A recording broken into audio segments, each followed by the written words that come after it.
sehat. Nanti kita akan bahas bagaimana pola hidup sehat beliau. Kemudian ini yang paling penting, mengapa Nabi SAW ya hidupnya sehat? Apa sih rahasianya? Dan ini kunci utamanya, Bapak Ibu sekalian. Kunci utamanya beliau seumur hidup sehat terus, hanya sekali sakit. Dan selain pola hidup yang sehat yang nanti kita bahas, kunci utamanya beliau sehat adalah beliau selalu merasa bahagia. Beliau bahagia, beliau qanaah menerima apa yang Allah telah berikan hari ini. Kemudian beliau menerima semua takdir Allah yang terjadi kepada beliau. Beliau tidak pernah protes, beliau tidak pernah depresi, beliau tidak pernah cemas berlebihan, dan beliau ikhlas rela menerima semua takdir Allah yang terjadi pada beliau. Ini adalah rahasia sehatnya Nabi Sallallahu Alaihi Wasallam. Ini dia rahasia utamanya.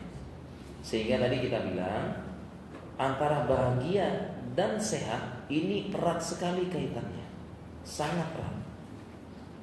Sangat erat kaitannya antara bahagia dan sehat. Sehingga kunci utamanya kita itu adalah bagaimana kita ini bahagia di muka bumi ini. Bahkan nanti bapak-bapak ibu sekalian, nanti saya ceritakan ada orang, percaya enggak bapak ibu sekalian, kalau ada orang yang sakit, sakitnya lebih parah, sakitnya sakit parah, ya, sakitnya ini dia kena kanker,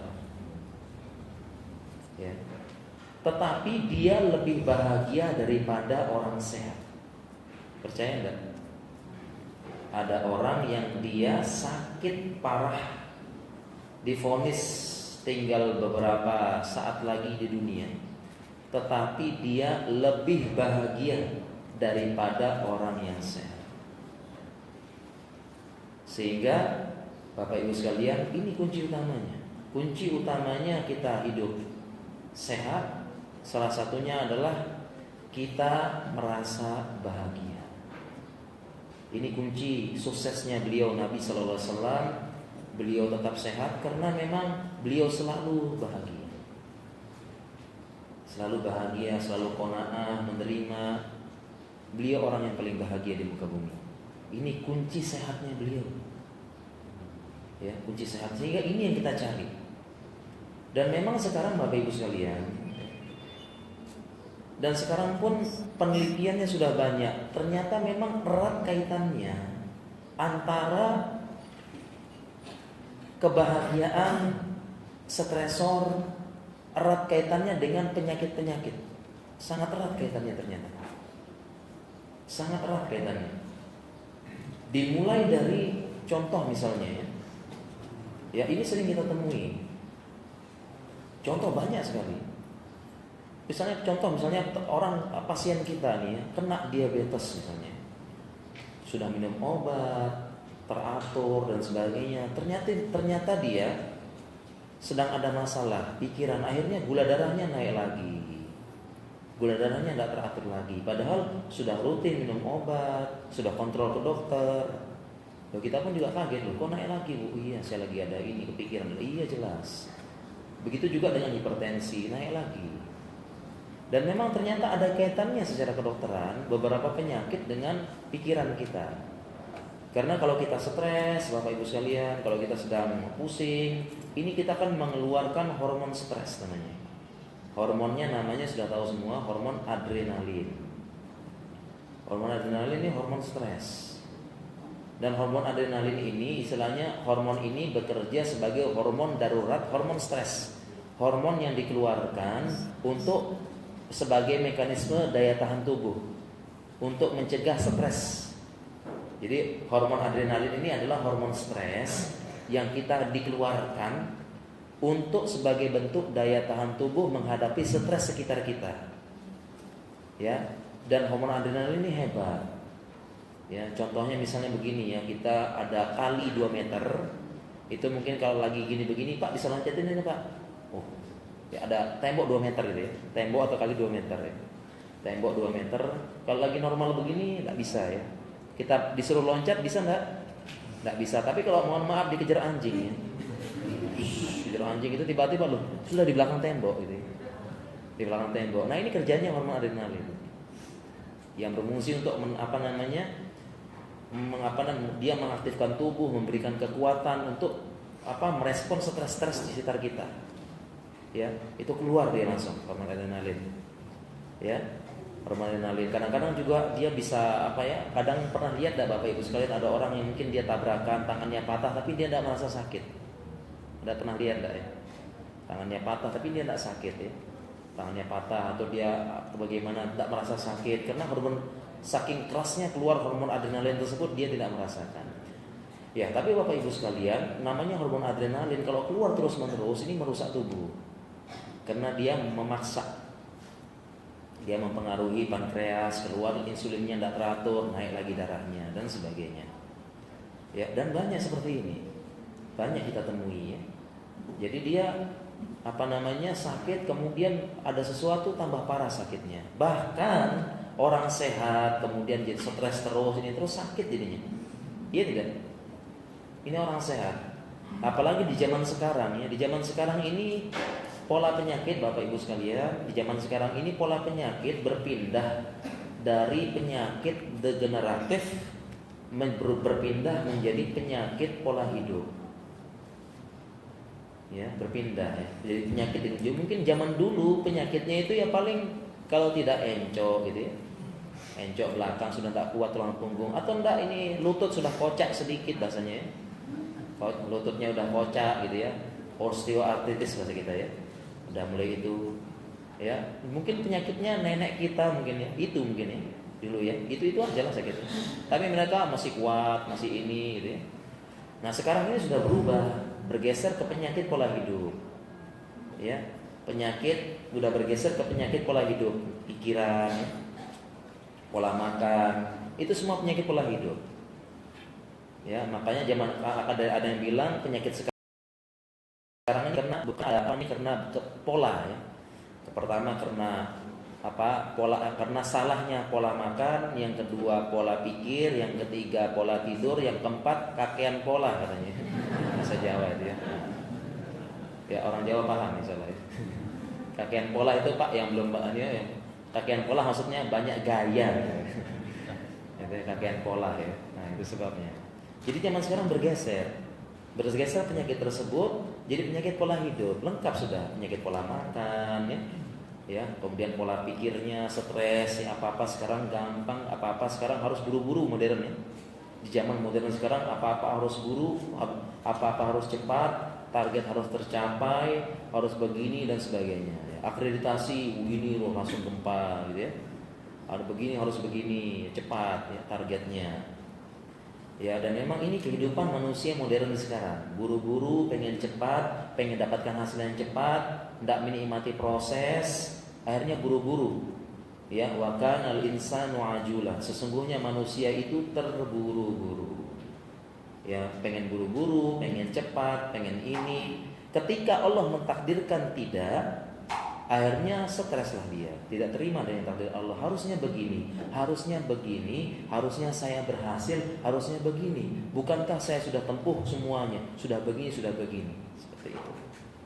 Sehingga di zaman sekarang bapak-bapak ibu sekalian, ini bergeser pola penyakit zaman sekarang ini. Ya, coba diingat-ingat di zaman dulu kan orang tua kita tuh masih kuat ya, masih begini.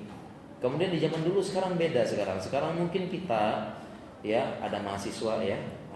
Kemudian ada pekerja kantoran. Itu misalnya sakitnya cuma dia sakit seminggu misalnya kena demam berdarah. Itu sakitnya diperparah dengan pikirannya.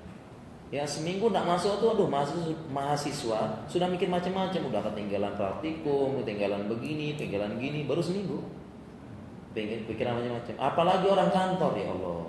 Gimana ini sudah ditagih-tagih ya, apalagi sekarang udah ada WA ya, udah WA ya, Lagi sakit itu WA ganggu gitu. WA dan sebagainya. Orang bisnis juga mikirkan bahwa omset saya nggak diperhatikan, jual belinya seminggu, pikiran. Nah, ini jadi pola pergeseran sekarang, pergeseran ke arah sana. Penyakit zaman sekarang bergeser ke arah sana ya Bapak Ibu sekalian. Oleh karena itu sangat tepat zaman sekarang ini, kita selain terapi penyakit, kita perlu terapi mencari kebahagiaan. Ini yang kita perlu cari, dan kebahagiaan yang benar-benar bahagia, bukan kebahagiaan semu ataupun kebahagiaan yang menipu, yang banyak menipu orang zaman sekarang.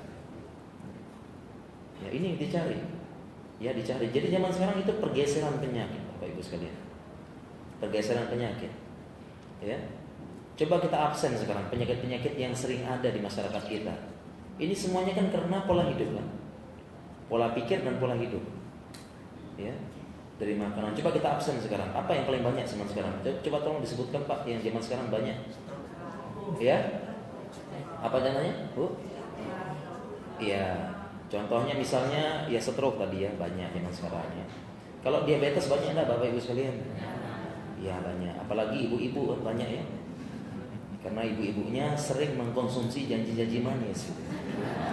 Kena banyak. Hipertensi banyak enggak Pak? Hipertensi banyak ya. Hipertensi banyak juga ya. Kalau hipertensi dia tidak boleh makan apa? Garamnya banyak tidak boleh. Karena dia banyak makan garam, hipertensi ya. Sering kena bapak-bapak. Karena sering makan asam garam kehidupan Pak ya. Ya, asam garamnya itu dia susah nyari kerja, asamnya itu sering diomelin istri. Gitu ya. Ya Pak ya. Banyak sekali semua pergeseran ini penyakit-penyakit adalah penyakit-penyakit pola hidup. Baik dari gabungan makanannya, kemudian gabungan pikirannya. Sehingga penting zaman sekarang Bapak Ibu sekalian, kalau pengen sehat, cari ya, pertama adalah sehat jiwa dulu, bahagia dulu dicari. Dicari bahagia. Sehingga saya bilang sangat erat ini kaitannya nih. Bahagia sama sehat, erat kaitannya. Terlalu banyak pasien-pasien kita datang itu dia lebih ke arah karena psikologisnya juga terganggu. Dengan kehidupan modern zaman sekarang serba cepat, serba praktis, serba ini, dan kehidupan kita mulai hidup di akhir zaman ya, yang mulai banyak ujian-ujian ya, yang mulai banyak ujian-ujian dari kerusakan moral, kerusakan akhlak dan sebagainya. Ini mengeraskan hati dan membuat kita tidak komunikasi dengan masyarakat kurang, interaksi kurang dan sebagainya. Ya akhirnya ada karena susahnya moral zaman sekarang ya mulai meningkat, kita akui sekarang kan mulai meningkat ya. Ada pola hidup SMS namanya Bu. SMS apa Bu? Pak, SMS itu senang lihat orang susah, susah lihat orang senang gitu. Ada kayak gini? Ada enggak? Ada. Ya ini kan kita perlu cari. Nah sehingga Bapak Ibu sekalian, kalau ingin kita bahagia, pertama ini dulu. Kita ingin sehat, erat kaitannya kita cari bahagia. Dan kita cari namanya kebahagiaan yang sesungguhnya. Ini kita cari. Dan langka. Kita cari. Ya, sehingga sekarang kita bahas dulu bagaimana kita bisa bahagia yang sesungguhnya Bapak Ibu sekalian. Dan alhamdulillah Bapak Ibu sekalian ini termasuk yang Allah berikan hidayah dan taufik mencari kebahagiaan ke masjid dan mencari kebahagiaan dalam agama. Ini nikmat yang sangat besar dari Allah, yaitu orang yang mencari kebahagiaan dengan mencari kebahagiaan dengan agama. Ini luar biasa. Dia akan mendapatkan kebahagiaan yang sebenarnya dan sesungguhnya. Ya, alhamdulillah diberikan taufik supaya cari kebahagiaan di masjid, ya, ilmu agama. Karena itulah yang kebahagiaan yang sesungguhnya. Yang Allah ciptakan agama ini supaya jalan keluarnya demikian. Kalau kita pengen berhasil bongkar-bongkar HP ini, berarti kita kan harus kita harus melihat manual guidebooknya orang yang menciptakan HP ini, ya tidak? Iya kan? Karena mereka yang ciptakan, dia yang tahu. Demikian juga dengan Allah, dengan kehidupan di dunia ini, Allah yang ciptakan. Allah yang ciptakan di dunia ini, Allah yang ciptakan ini, dan sehingga Allah yang tahu aturan mana, bagaimana batasan-batasannya, bagaimana cara bertingkah laku, bagaimana cara bermuamalah. Allah yang tahu aturannya, inilah yang benar-benar membawakan ke dalam kebahagiaan. Ya, membawakan kebahagiaan. Dan Bapak Ibu sekalian, Ya. Sebenarnya kalau kita pikir-pikir, kita renungkan kembali, ya, kita renungkan, kita pikirkan kembali, ya. Oleh karena itu Bapak Ibu sekalian, ada nasihat bagus dari para ulama, ya, dari Ibnu Taimiyah menjelaskan hendaknya kita seorang muslim mempunyai waktu-waktu khusus menyendiri dengan Rabb-nya. Ya, menyendiri maksudnya berarti sendiri berarti. Ya. Hendaknya kita punya waktu-waktu khusus kita menyendiri dengan Rabb kita. Ya, menyendiri ya. Seperti sepertiga malam, saat sholat duha mungkin, atau sebelum tidur sendiri. Kita punya waktu-waktu khusus untuk menyendiri dengan Rabb kita. Kemudian kita memikirkan kembali apa hakikat hidup kita di dunia. Apa sih tujuan kita diciptakan? Apa yang kamu cari di dunia ini? Kemudian apa persiapan kamu menyiapi kematian? Bagaimana besok kalau kamu mati? Apa yang kamu siapkan? Kemana kesombongan kamu selama ini? Mana hartamu? Mana anak-anakmu? Renungkan kembali. Punya waktu-waktu luang khusus. Jadi kita harus ada Bapak Ibu sekalian. Kita harus ada di jadwal, seminggu sekali, sebulan sekali harus ada. Sendiri kita sama Rabb kita. Kita pikirkan kembali setelah meminta hidayah taufik, kita memikirkan kembali. Harus ada Pak. Harus ada waktu tersebut sendiri. Pikirkan sudah kemana kita sekarang. Sampai kemana? Jangan-jangan akhlakmu rusak selama ini dipikirkan. Dan apa hakikat penciptaan kamu dan apa sih yang kamu cari di dunia ini? Ya. Dan salah satu pertanyaan yang sangat mendasar dicari oleh semua orang di muka bumi ini, dipikirkan oleh para filosof, dipikirkan oleh para pemikir, dipikirkan oleh sampai para pujangga mikir juga. Semua memikir, semua memberikan konsep. Semuanya berpikir apa sih tujuan kita hidup di dunia ini? Apa yang dicari di dunia ini? Yang kita cari tidak lain tidak bukan apa Bapak-bapak Ibu sekalian? Yang kita cari di dunia ini, ya, yang kita cari di dunia ini kan kebahagiaan. Bahkan ini kesepakatan semua orang, baik muslim non muslim. Apa yang dicari? Bagaimana bahagia? Baik dia orang soleh maupun orang fajir. Apa yang dia cari? Kebahagiaan. Bagaimana dia bahagia senang kan gitu. Orang yang paling baik pun, bahkan orang yang paling bengis pun di muka bumi ini, orang yang paling bengis, orang yang paling kejam di muka bumi ini, apa yang dicari? Bahagia dia cari. Dia cuma bahagia dengan kejamnya itu. Dia cari. Ya, dia cari. Jadi semua orang ini mencari kebahagiaan. Dia mencari kebahagiaan di muka bumi. Kita coba kita pikirkan, kita renungkan apa yang kita cari sebenarnya. Yang kita cari kan bagaimana kita bahagia di muka bumi ini. Kita ciptakan rasa bahagia. Apa yang kita cari? Yang kita cari adalah bahagia. Ya, oleh karena itu Bapak Ibu sekalian, ini kita perlu jelaskan sekarang bahagia yang bagaimana? Sekarang bahagia yang bagaimana? Bahagia yang bagaimana yang kita cari? Oleh karena itu Bapak Ibu sekalian, kita perlu pahami sekarang dalam Islam dijelaskan ini ada beberapa tipe kebahagiaan. Ada beberapa tipe kebahagiaan. Yang pertama adalah kebahagiaan yang semu. Kebahagiaan yang semu atau fata morgana. Fata morgana ya Bapak Ibu sekalian tahu ya. Fata morgana itu kayak di padang pasir. Kalau kita lihat dari jauh, ya Allah indah sekali.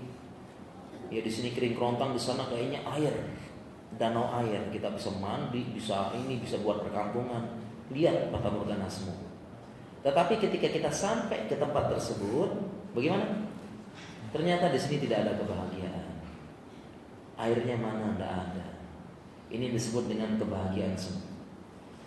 Sekarang Bapak Ibu sekalian, ini di mana? Jakarta Timur. Jakarta Timur ya. Sekarang kita buat Jakarta Timur Idol. Sekarang dibuka Jakarta Timur Idol. Kira-kira Bapak Ibu sekalian banyak yang daftar enggak? Ya. Tahu ya Jakarta Timur Idol, Indonesia Idol gitu ya. Ya, artinya akan jadi artis gitu. Kira-kira banyak yang daftar enggak? Banyak. Banyak yang daftar enggak? Banyak. Kenapa dia daftar? Pengen jadi artis. Karena dia melihat dari kejauhan, ya, sepertinya artis ini kehidupannya lebih bahagia. Ya tidak? Dia lihat dari kejauhan sepertinya artis ini kehidupannya lebih bahagia. Sebagaimana kita lihat tadi kan Fata Morgana tadi, banyak indah banget, ya enak, air banyak melimpah, sama. Dia lihat kehidupan artis itu kayaknya kehidupan yang bahagia. Dilihat dari jauh. Tapi ternyata ketika dia sudah menjadi artis, dia sudah masuk dalam tersebut, ini kita tidak mengeneralkan artis ya, artinya ada artis yang fasiknya. Jadi jangan kita pukul rata gitu ya. Maksudnya ada artis juga yang soleh bagus dan sebagainya. Tapi kehidupan artis yang fasik maksudnya ya, artis yang fasik. Ya setelah kita masuk ternyata dia tidak menemukan kebahagiaan. Ternyata mereka tidak bahagia. Mungkin dari kita ada yang bilang kalau saya punya istri kayak artis itu ya, nggak boleh sebut nama ya. Oh cantik sekali, putih, pinter, terkenal, mungkin saya tidak akan ceraikan. Ya mungkin ya mungkin sebulan tidak keluar rumah, tempat terindah adalah kamar, mungkin. Ya. Tapi ternyata yang kawin cerai siapa Bapak Ibu sekalian? Kawin cerai dan sebagainya. Siapa? Kawin cerai dan cerai juga ternyata. Padahal cantik, pinter, ya. Begitu juga dengan yang lain, ya, yang lain dan sebagainya. Begitu juga sekarang misalnya ada pencalonan pejabat misalnya ya, pencalonan pejabat. Ya. Banyak yang daftar pengen jadi pejabat, pengen banyak. Tapi ternyata tidak seindah yang dia bayangkan. Bapak Ibu sekalian, saya misalnya buka kartu sedikit, ternyata tidak sedikit orang-orang hebat, pejabat, punya jabatan, orang hebat, orang terkenal, ya ada artis juga. Kita buka kartu sedikit, sering datang ke dokter minta obat penenang. Mungkin kalau bukan karena sumpah jabatan kita, mungkin kita buka kartu kaget mungkin Bapak Ibu sekalian. Ternyata itu ya. Kok kayaknya di TV senyum, bahagia dan sebagainya. Ternyata datang dokter minta obat penenang. Pejabat juga sama, di luar dia jabat buka ini dan sebagainya. Ternyata kaget loh, minta obat penenang. Pusing, banyak pikiran, singgol sana, singgol sini, begini. Ya saya sih tidak pengen korupsi Ustaz, tetapi kalau tidak korupsi bagaimana ya, ini arusnya demikian gitu loh. Terpaksa saya begini. Ada begitu ceritanya, kan stres dia jadinya. Ya maju kena, mundur kena, makan buah ya simala kamu gitu ya. Kena gitu. Seperti itu jadinya. Nah ini ada namanya kebahagiaan semu Bapak Ibu sekalian. Kebahagiaan semu. Kebahagiaan semu seolah-olah kita lihat, waduh hebat, pinter, kayaknya dia bahagia. Ternyata tidak bahagia. Ternyata tidak bahagia. Dan inilah yang di sini dalam Al-Quran disebutkan tentang ini. Al-Quran ini mengisahkan tentang orang munafiknya. Tetapi ini bisa menjadikan ibrah umum. Ya, al-ibrah bi umum bil lafzi la bi khususis sabab. Ya, ibrah itu karena keumuman konteks bukan karena sebab. Ya, ini ayat ini menceritakan bagaimana orang tadi. Allah berfirman, "Iza ra'aitahum tu'jibuka ajsamuhum wa iyaqulu tasma' liqaulihim ka'annahum husyubum musannada." Iza ra'aitahum, kalau kalian melihat mereka, tu'jibuka ajsamuhum, tu'jib, kalian akan kagum dengan jasad-jasad mereka. Kalau kita melihat, ganteng, pinter, maju, keren, gagah gitu ya.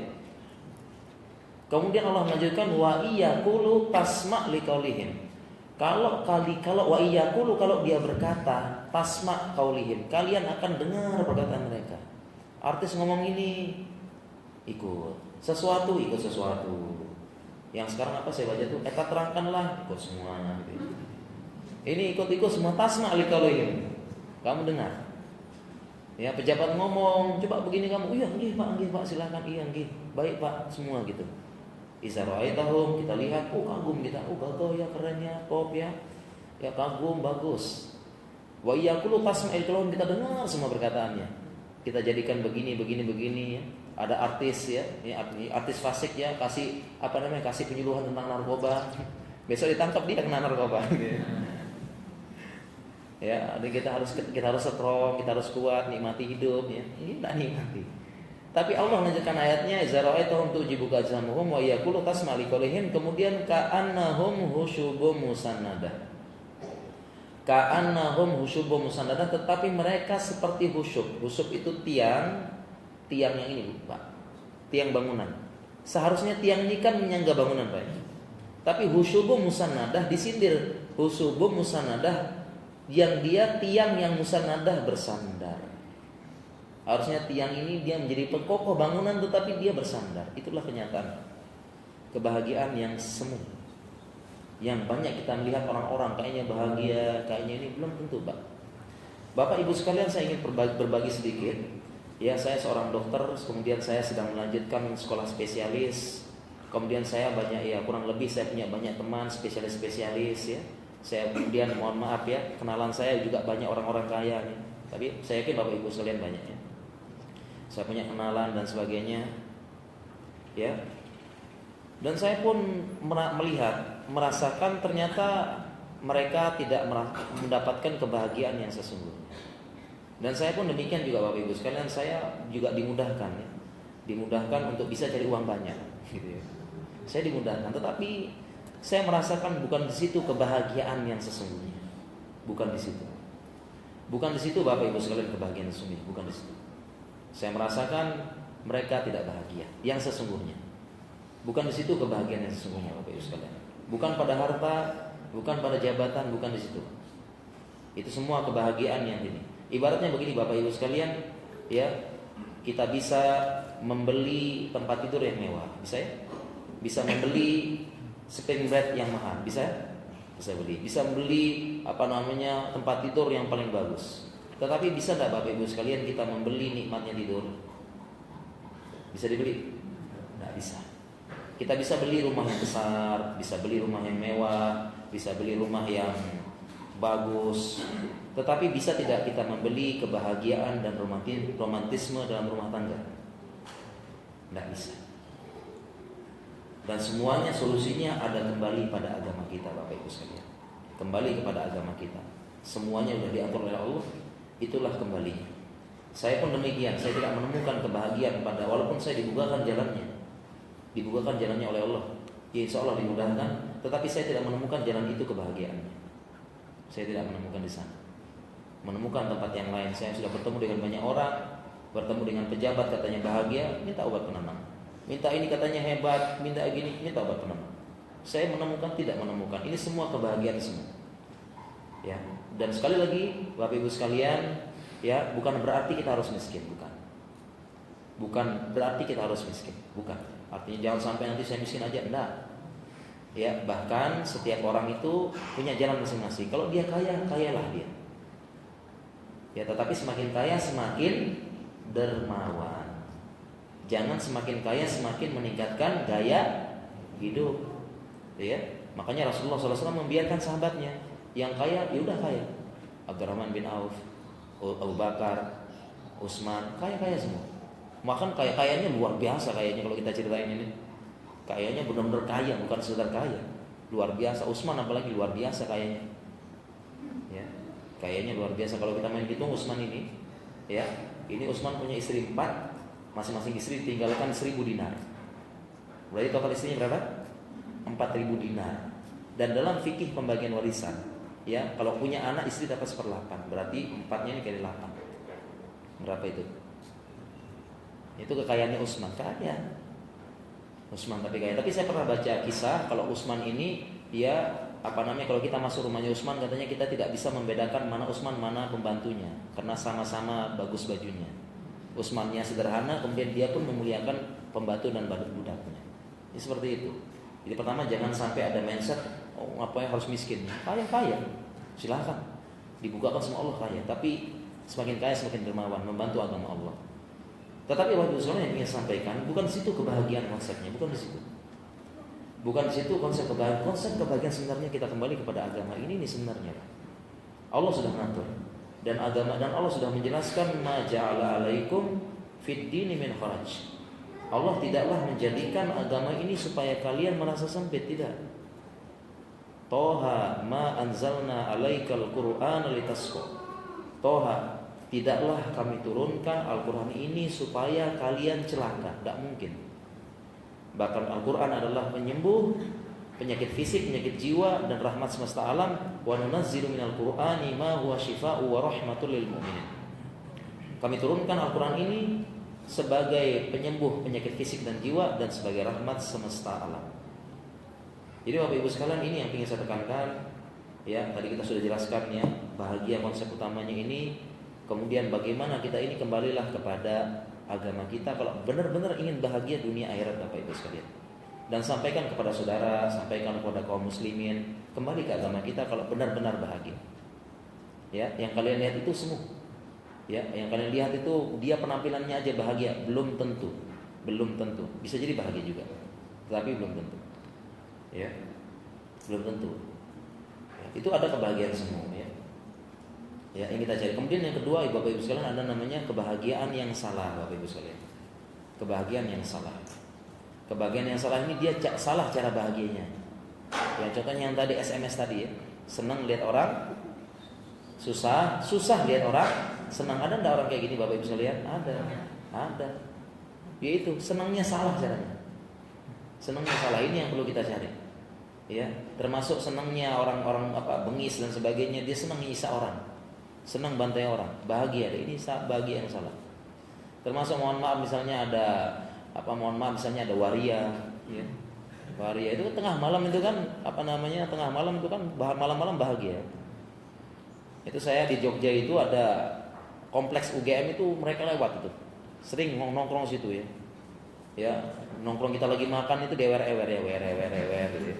Iya, lagi makan ya wer. Untungnya saya punya jenggot, jadinya enggak bisa diginiin. Ya, kalau punya jenggot begini nanti Mas gitu ya. Wer gitu ya. Kalau saya punya jenggot tinggal dipelototin sedikit enggak jadi gitu. Ya. Nah, itu dia bahagia enggak itu keluar malam-malam itu? Ya. Paginya Joko, malamnya Tini namanya. Ya, bahagia enggak? Bahagia deh, wer bahagia, senang sekali deh. Tapi ini bahagia yang salah. Dan jangan sampai kita demikian Bapak Ibu sekalian. Kita bahagianya dengan bahagia yang salah, jangan. Kemudian selanjutnya ada namanya kebahagiaan yang menipu Bapak Ibu sekalian.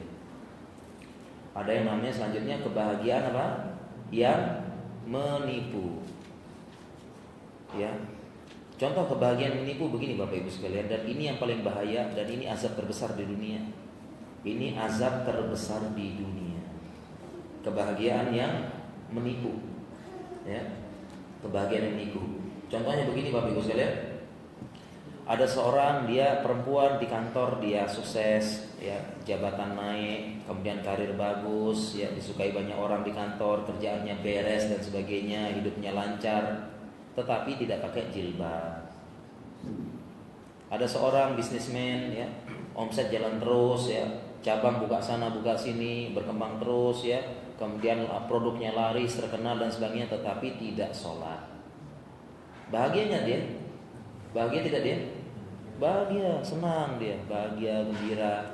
Tetapi ini yang disebut dengan istidraj. Disebut dengan apa? Istidraj. Istidraj itu artinya bentuk ketidakpedulian Allah dengan dia. Allah sudah tidak peduli sama dia.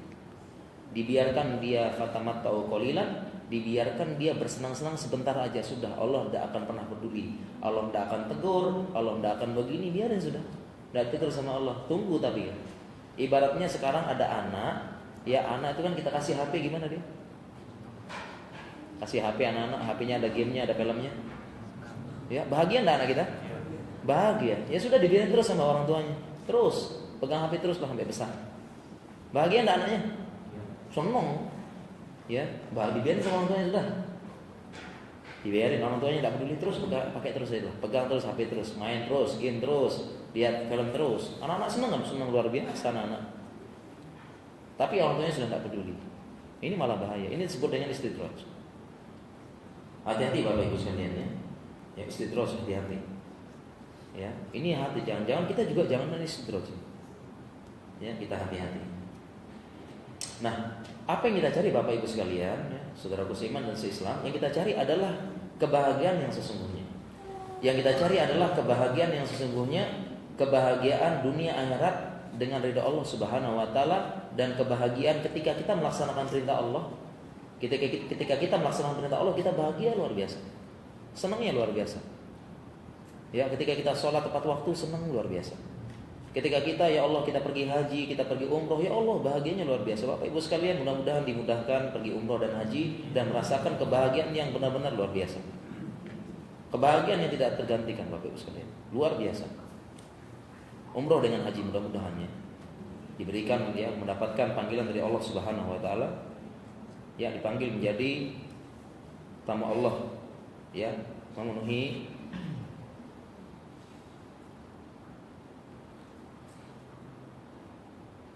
panggilan Allah Subhanahu wa taala. Ya. Ya, mudah-mudahan Bapak Ibu sekalian nanti bisa kebahagiaan yang sejati dan kebahagiaan yang sesungguhnya. Ya. Ya, terasa sekali, ya. Ya. Nah, kemudian juga dengan ketika kita melaksanakan berita yang lain, ya. Kita melaksanakan kebahagiaan-kebahagiaan yang lain, ya. Kemudian kita membantu saudara kita senang, bahagia luar biasa. Ya, ada orang yang susah, kemudian kita bantu.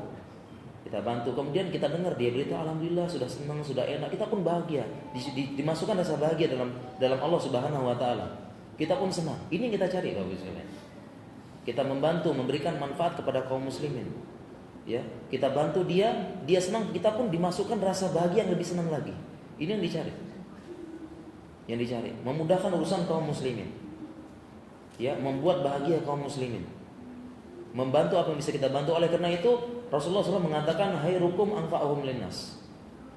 Sebaik-baik kalian yang paling bermanfaat bagi orang lain. Bukan yang paling tinggi ilmunya, bukan yang paling banyak hartanya, bukan yang paling tinggi kedudukannya, bukan itu yang Rasulullah SAW katakan. Sebaik-baik kalian yang paling bermanfaat bagi orang lain. Karena ada orang yang dia ini jabatannya tinggi tapi tidak bermanfaat bagi orang lain. Ada, egois, mikirkan diri sendiri, tidak peduli lingkungan. Jabatannya tinggi, dia bagaikan pohon pinus, tinggi, tapi daya rindangnya rendah. Ya, daya rindangnya rendah. Ya, daya rindangnya rendah. Tidak bermanfaat. Tapi ada orang mungkin dia jabatannya tidak tinggi-tinggi banget, hartanya sedikit, tetapi ya Allah, dia banyak membahagiakan orang lain, senang bantu orang lain. Dia bantu, dia begini, dia mudahkan, dia apa yang bisa bantu dia bantu. Ibaratnya pohon beringin, ya, pendek tetapi luas ininya. Ada orang kayak gini, ada. Orangnya dia, maksudnya kedudukannya biasa aja, ya, tidak tinggi, hartanya tidak banyak, tapi dia banyak membahagiakan orang lain. Dia bantu apa yang bisa bantu, dia hibur saudaranya bisa, dia begini dan sebagainya. Ya, inilah orang yang kedudukannya lebih tinggi di sisi Allah Subhanahu wa taala. Ya, orang senang dengan dia dengan alatnya yang baik, membantu, murah senyum, dan dia pun lebih bahagia lagi. Ketika dia bantu orang lain itu bahagia, dia pun yang membantu lebih bahagia lagi, dia senang. Ya Allah, akhirnya dia mudah, dia senang. Ini yang dicari Bapak Ibu sekalian. Yang kita cari itu ini, kita paksa hati kita. Oleh karena itu Allah berfirman, Rasulullah SAW bersabda, ya, ahabbul a'mali ilallah antudkhila ala akhika surura. Amalan yang paling Allah sukai adalah bagaimana engkau memasukkan kebahagiaan kepada saudaramu. Ya. Amalan yang Allah paling sukai, afdalul a'mali ilallah, ahabbul a'mali ilallah. Ya, amalan yang paling Allah sukai adalah antudkhila ala akhika surura. Engkau memasukkan kebahagiaan dalam saudaramu, hati saudaramu. Ini amal yang paling utama. Kenapa dibilang paling utama, Bapak Ibu sekalian? Karena yang namanya membahagiakan orang lain ini berat. Psikologinya manusia itu bagaimana saya bahagia dulu, saya baru bisa bahagiakan kamu. Kan begitu. Ya. Saya bahagia dulu, saya tenang dulu, saya tidak butuh apa-apa dulu, saya senang tidak repot, saya senang tidak apa, baru saya bisa bahagiakan kamu atau bantu kamu, kan begitu. Makanya ini berat. Makanya Rasulullah mengatakan ahabbul a'mali ilallah. Amal yang paling dicintai Allah, memasukkan kebahagiaan dalam hati kaum muslimin. Kita buat dia senang, kita buat dia ini. Itulah tujuan agama ini. Tujuan agama ini begitu, memberikan manfaat pada kaum muslimin. Bukan tujuan agama ini kita ngaji, belajar agama, tiba-tiba lisannya jadi keras, hatinya jadi keras, tampangnya ditambah lebih serem. Kemudian suka membuat susah kaum muslimin, menakut-nakuti kaum muslimin. Rasulullah sudah bersabda, yasiru wala tu'asiru, basiru wala tunafiru. ringankanlah, jangan engkau susahkan. Kemudian beri kabar gembira, jangan membuat manusia lari. Kan itu tujuan agama kita. Ya kan? Agama ini mudah, tetapi ingat, bukan juga untuk bermudah-mudah. Agama ini mudah, tetapi juga bukan untuk bermudah-mudah. Tidak usah pakai jilbab, tidak apa-apa dan sebagainya. Ya, bolehlah begini sekalian, tidak boleh. Ada saatnya tegas, ada saatnya enggak. Jadi susah sekali membahagiakan kaum muslimin. Untuk membuat orang senang itu susah. Susah. Karena kita harus melawan dulu jiwa kita yang sempit ini, melawan dulu hati kita yang rendahan ini, jiwa kita yang rendah ini. Kita lawan dulu keras. Kita lawan dulu untuk membantu orang lain, untuk membuat orang lain bahagia. Oleh karena itu Bapak Ibu sekalian, para sahabat generasi terbaik, ya Rasulullah SAW, didikan Rasulullah SAW itu dipuji oleh Allah Subhanahu Wa Taala karena mereka sahabat radhiyallahu anhum ini memiliki puncak akhlak Islami, puncaknya. Apa puncak akhlak Islami? Disebut dalam Al-Quran, wa yusiruna ala anfusihim walau kana bihim khasasah. Wa yusiruna ala anfusihim walau kana bihim khasasah, yang mereka ini, ya, mereka mendahulukan saudaranya. Wa yusiruna ala anfusihim, mereka mendahulukan saudaranya daripada dirinya, walau kana bihim khasasah, walaupun mereka itu membutuhkan. Ini puncak akhlak Islami seseorang. Puncak akhlak Islami, dia butuh tetapi saudaranya butuh, didahulukan saudaranya. Dan ini terjadi pada Muhajirin dan Ansar. Dipuji oleh Allah. Ini puncak akhlak Islami. Sehingga salah satu bentuk kebahagiaan yang kita cari terus-terusan Bapak Ibu sekalian, kita cari, kita paksa jiwa kita ini, ya, kita usahakan bagaimana bisa, adalah sebagaimana pepatah Arab yang bagus. Man as'adun nasi. Ya, jadi kalau bisa bahasa Arab ini bagus nih. Kalau bisa bahasa Arab ini bagus. Man as'adun nasi. Jawabannya adalah man as'adan nasa. Tulisannya sama, beda cara baca. Siapakah man as'adun nasi? Siapakah manusia yang paling bahagia? Jawabannya adalah man as'adan nasa. Jawabannya adalah manusia yang membuat bahagia orang lain. Jadi ini kita cari Bapak Ibu sekalian. Salah satu bahagia kita, kita harus melawan hati kita yang sempit. Kita melawan jiwa kita yang rendahan ini, cuma mikir diri sendiri aja. Kita lawan bagaimana kita suka memasukkan kebahagiaan, kegembiraan kepada orang muslim, memudahkan urusan kaum muslimin, membantu. Dan ketika kita membantu mereka senang, kita pun lebih senang lagi. Ini yang dicari. Kita paksa jiwa kita supaya bisa begitu. Dipaksa, itulah kebahagiaan yang sesungguhnya, ya, kebahagiaan yang sesungguhnya. Dan setelah dipikir-pikir ternyata nanti manfaatnya sangat banyak. Kita banyak bantu orang. Ternyata nanti ketika kita meninggal banyak yang mengantarkan, banyak yang mendoakan. Kemudian banyak yang beginikan, ya. Kebaikan-kebaikan kita disebut, kita mengajarkan, kita begini setelah meninggal nanti. Ya. Nama kita selalu dikenang dan sebagainya. Banyak ternyata. Ya, keluarga kita pun dihormati dan sebagainya karena membantu orang.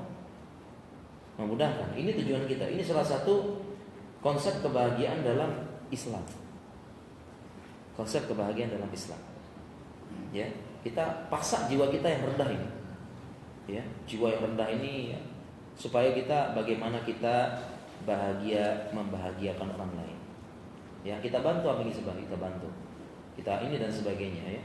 Kita punya harta sedikit, sumbangkanlah. Dengar ya, lihat bagaimana saudara kita yang susah dan sebagainya, sumbangkan. Ya, terkadang kita cuma ini, ya. Dan ternyata Bapak Ibu sekalian, ya, kehidupan ini jenuh.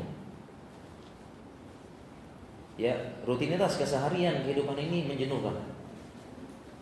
Rutinitas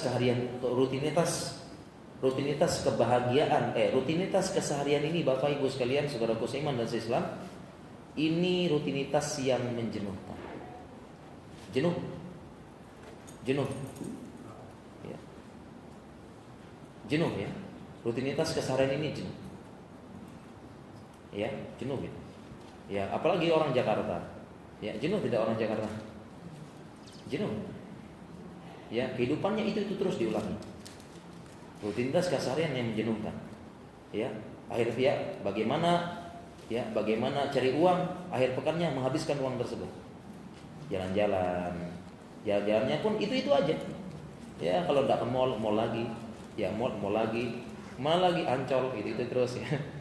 Mana lagi ke pantai pun pantai terus, ya. Saya aslinya masa kecil saya di Lombok.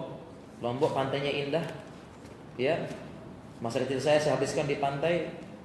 Ternyata lihat pantai ya gitu-gitu aja. Gitu aja. Rutinitas yang menjenuhkan. Kehidupan ini rutinitas yang menjenuhkan. Ya, orang kota ini pengen ke pantai, melihat pantai putih, bersih dan sebagainya, indah. Tapi orang yang tinggal di pantai putih tersebut, ya, di ini tuh, itu juga jenuh juga. Pengen ke kota lihat mall, ya lihat ini sama jenuh semua. Jenuh. Rutinitas keseharian. Ada yang bilang jadi dokter nih hebat ya, bagus ya, enak jadi dokternya, luar biasa, banyak yang pengen jadi dokter katanya. Dulu zaman saya yang daftar kedokteran saya di kedokteran UGM ya, yang daftar saya masih ingat tuh. Yang daftar 2000, keterima 50. Ya, jadi paling banyak. Ya, banyak yang pengen jadi ya. Ya, bahkan banyak itu ya mahasiswa kita itu yang pengen jadi dokter itu bukan dia sebenarnya. Ibunya ngebet. Ibunya ngebet banget. Karena orang tua datang ke rumah saya, bisa enggak masuk? Ya, berapapun saya bayar, tolong masukkan anak saya. Ada kayak gitu. Ya, ngebet, orang tuanya ngebet. Kalau enggak anaknya dokter, minimal mantunya dokter katanya. Ya, itu cari, katanya bagus. Ternyata kalau yang kita menjalani sehari ini rutinitas yang menjenuhkan. Pasien datang kepada kita 30, 10-nya ini pasien diabetes. Ya sudah, diabetes ini kita ulangi. Pak, jangan makan yang manis-manis, jangan gitu. Itu terus diulang-ulangi terus jenuh. Jenuh, Pak. Jenuh dan jenuh. Rutinitas yang keseharian ini jenuh. Nah, bagaimana caranya sekarang? Nah, beruntunglah kita yang sudah paham agama, yang sudah paham begini, bagaimana caranya kita bisa memahami, belajar agama. Yang sebelumnya akhir pekan mungkin jalan-jalannya ke situ terus jenuh tadi. Ya sekarang jalan-jalannya ke taman surga. Ya, jalannya ke taman surga. Iza marartum bi riyadil jannah fartau. Wahai sahabatku, kalau kalian melewati taman-taman surga mampirlah. Ya, apa itu ma huwa ya Rasulullah? Majlis zikr, majelis di mana diingatkan pada Allah Subhanahu wa taala. Dan kita merasakan kadang-kadang di majelis ilmu lah kita mendapatkan ketenangan, nazarat alaihim sakinah, ya, wa hafathumul wa ghasiyatuhum rahmah wa hafathumul malaikah wa zakarallahu fiman indah, ya dinaungi dengan rahmat, kemudian wa ghasiyat nazarat alaihim sakinah, turun ketenangan, kemudian wa ghasiyatuhum rahmah, kemudian dilingkupi dengan rahmat kasih sayang Allah, kemudian wa hafathumul malaikah, ya dikelilingi oleh malaikat-malaikat yang selalu mendoakan, merasakan ketenangan yang sesungguhnya. Ya, karena memang ala bizikrillah tatmainul qulub, karena memang dengan mengingat Allah inilah kebahagiaan yang sesungguhnya. Mengingat tentang akhirat, mengingat tentang ini, mengingat tentang janji-janji Allah. Ya, ketika kita membantu orang, dia bahagia. Kita pun bahagia luar biasa karena mengingat janji Allah nanti. Ya, wallahu fi aunil abdi maka al abdu fi auni akhihi. Ketika kita membantu seseorang, dia susah sebelumnya, kemudian dia ketawa, dia ngelapor, alhamdulillah bro, bang seneng bang, alhamdulillah sudah bebas sekarang bang, sudah enak, sudah lega bang, makasih banyak ya bang. Kita pun bahagia luar biasa. Kenapa bahagia luar biasa? Kita mengingat janji Allah Subhanahu wa taala, wallahu fi aunil abdi maka al abdu fi auni akhihi. Sesungguhnya Allah senantiasa akan membantu seorang hamba, senantiasa hamba tersebut membantu saudaranya. Ya, kita ingat, senang, kita bahagia, ya Allah, nanti di hari kiamat saat-saat susah, saat sulit, saat ini nanti Allah akan bantu saya. Kita bahagia luar biasa. Ya, kemudian Allah berjanjikan juga akan membantu di dunia. Dan ternyata setelah saya membantu orang banyak, ternyata hidup saya banyak dimudahkan oleh Allah. Banyak sekali. Dan kita sudah banyak yang membuktikan. Kita bantu orang, ternyata ada saja cara Allah bantu kita, tiba-tiba kok ini lancar ya. Tiba-tiba diberikan jalan min haitsu la yahtasib, dari arah yang tidak disangka-sangka. Banyak. Dan saya pun pribadi sudah membuktikan. Banyak sekali. Ya, banyak sekali kita membuktikan. Ya. Sehingga bagaimana bagaimana kita supaya kita bahagia demikian? Kita kembali ke agama, kita pelajari lagi Bapak Ibu sekalian. Kita pelajari lagi, kita kembali ke agama ini, ada jalan lain. Tidak ada jalan lain, tidak ada solusi lain. Kita ingin bahagia yang sebenarnya dunia ini, kembali belajar kepada agama kita. Dan alhamdulillah kita bersyukur sudah diketuk hati kita ke masjid. Kemudian kita diketuk untuk supaya mempelajari semua aturan-aturan agama ini, semua diciptakan Allah untuk kita bahagia. Untuk kita bahagia. Sekarang pertanyaannya, sudah banyak agama ini sumber kebahagiaan utama. Tapi kenapa orang lain tidak mau masuk agama ini? Masih ke sana. Ini jawabannya sebagaimana hadis Nabi Shallallahu Alaihi Wasallam mengenai tentang tentang bagaimana menggenggam bara api. Sekarang pertanyaannya kan Ustaz, ini kan agama ini membuat kita bahagia. Tapi kenapa orang sedikit yang ke agama? Padahal Islam semua ini. Tapi kenapa dia sedikit yang ingin kembali ke agama, kembali mempelajari lagi, dan mempelajari agama tidak menghabiskan waktu kita banyak tuh. Ya, sambil tukang parkir jadi hafal Al-Qur'an. Ya, begini dia belajar agama juga. Ya, dan belajar agama tidak memakan semua hidup kita gitu. Ya, tinggal disisihkan saja masalah prioritas saja. Ya, masalah prioritas. Ya, tidak menghabiskan semuanya. Dan bagaimana istilahnya kita mempelajari pelan-pelan kembali. Dan kenapa orang tadi banyak orang tidak kembali ke agamanya ini sesuai dengan hadis menggenggam bara api. Rasulullah SAW bersabda, al-qabidu alad dini kal qabidi alad jamar. Al-jamar. Orang yang berpegang teguh dengan agama sebagaimana dia menggenggam bara api. Orang yang menggenggam agama ini sebagaimana menggenggam bara api. Kenapa Rasulullah SAW memisalkan dengan bara api ini? Penjelasannya bagus sekali Pak. Bagus sekali penjelasannya. Karena begini Bapak Ibu sekalian, yang namanya bara api ini kan agama kan tadi misalkan ya.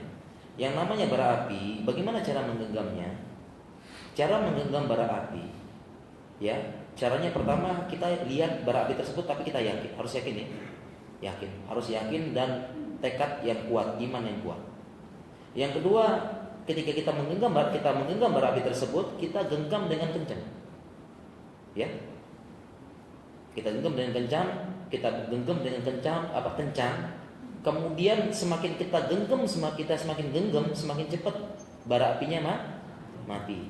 Semakin sebentar rasa panas yang kita dapatkan. Dan akhirnya bara api pun memang rasa panas ya. Tetapi semakin kencang, semakin cepat bara api tersebut mati dan semakin cepat panasnya hilang.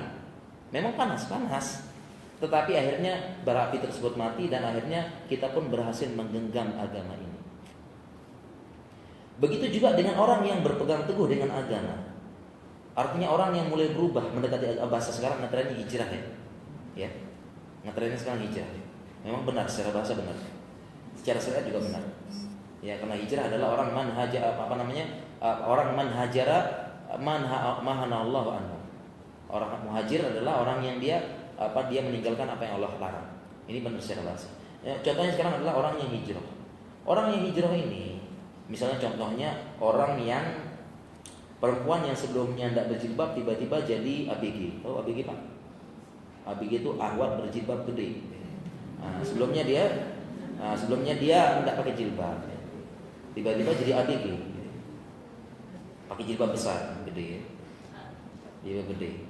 Ya. Pertama mungkin ketika dia pertama harus yakin dia pindah. Kemudian ketika pertama kali dia berubah tersebut, meninggalkan pergaulan teman-temannya ini, teman-teman gaulnya yang pakai Pakai model istilahnya atas Mekah bawah Amerika gitu ya. Ya atasnya Mekah jilbaban, bawahnya jeans ketat gitu. Jadi atas Mekah bawah Amerika.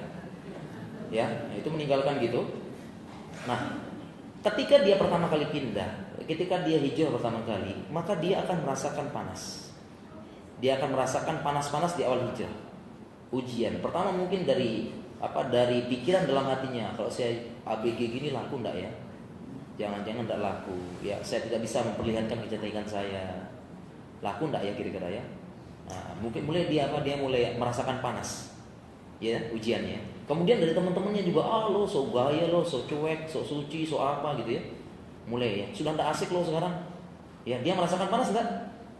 Panas. Semakin dia mantep pindah, semakin cepat hilang panas tersebut. Iya tidak? Ya, semakin cepat, semakin yakin, semakin dia hilang. Ini contohnya seperti ini. Ini contohnya memegang teguh agama. Pasti dia akan merasakan goncangan panas di awal-awal. Semakin dia mantap, semakin hilang cepat goncangan tersebut. Dan ini dirasakan sama banyak orang yang hijrah.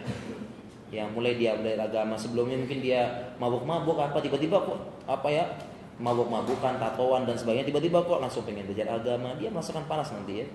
merasakan goncangan jiwa, kok begini tiba-tiba, kemudian teman-teman menjauhi gaulan dan sebagainya, bahkan diolok-olok.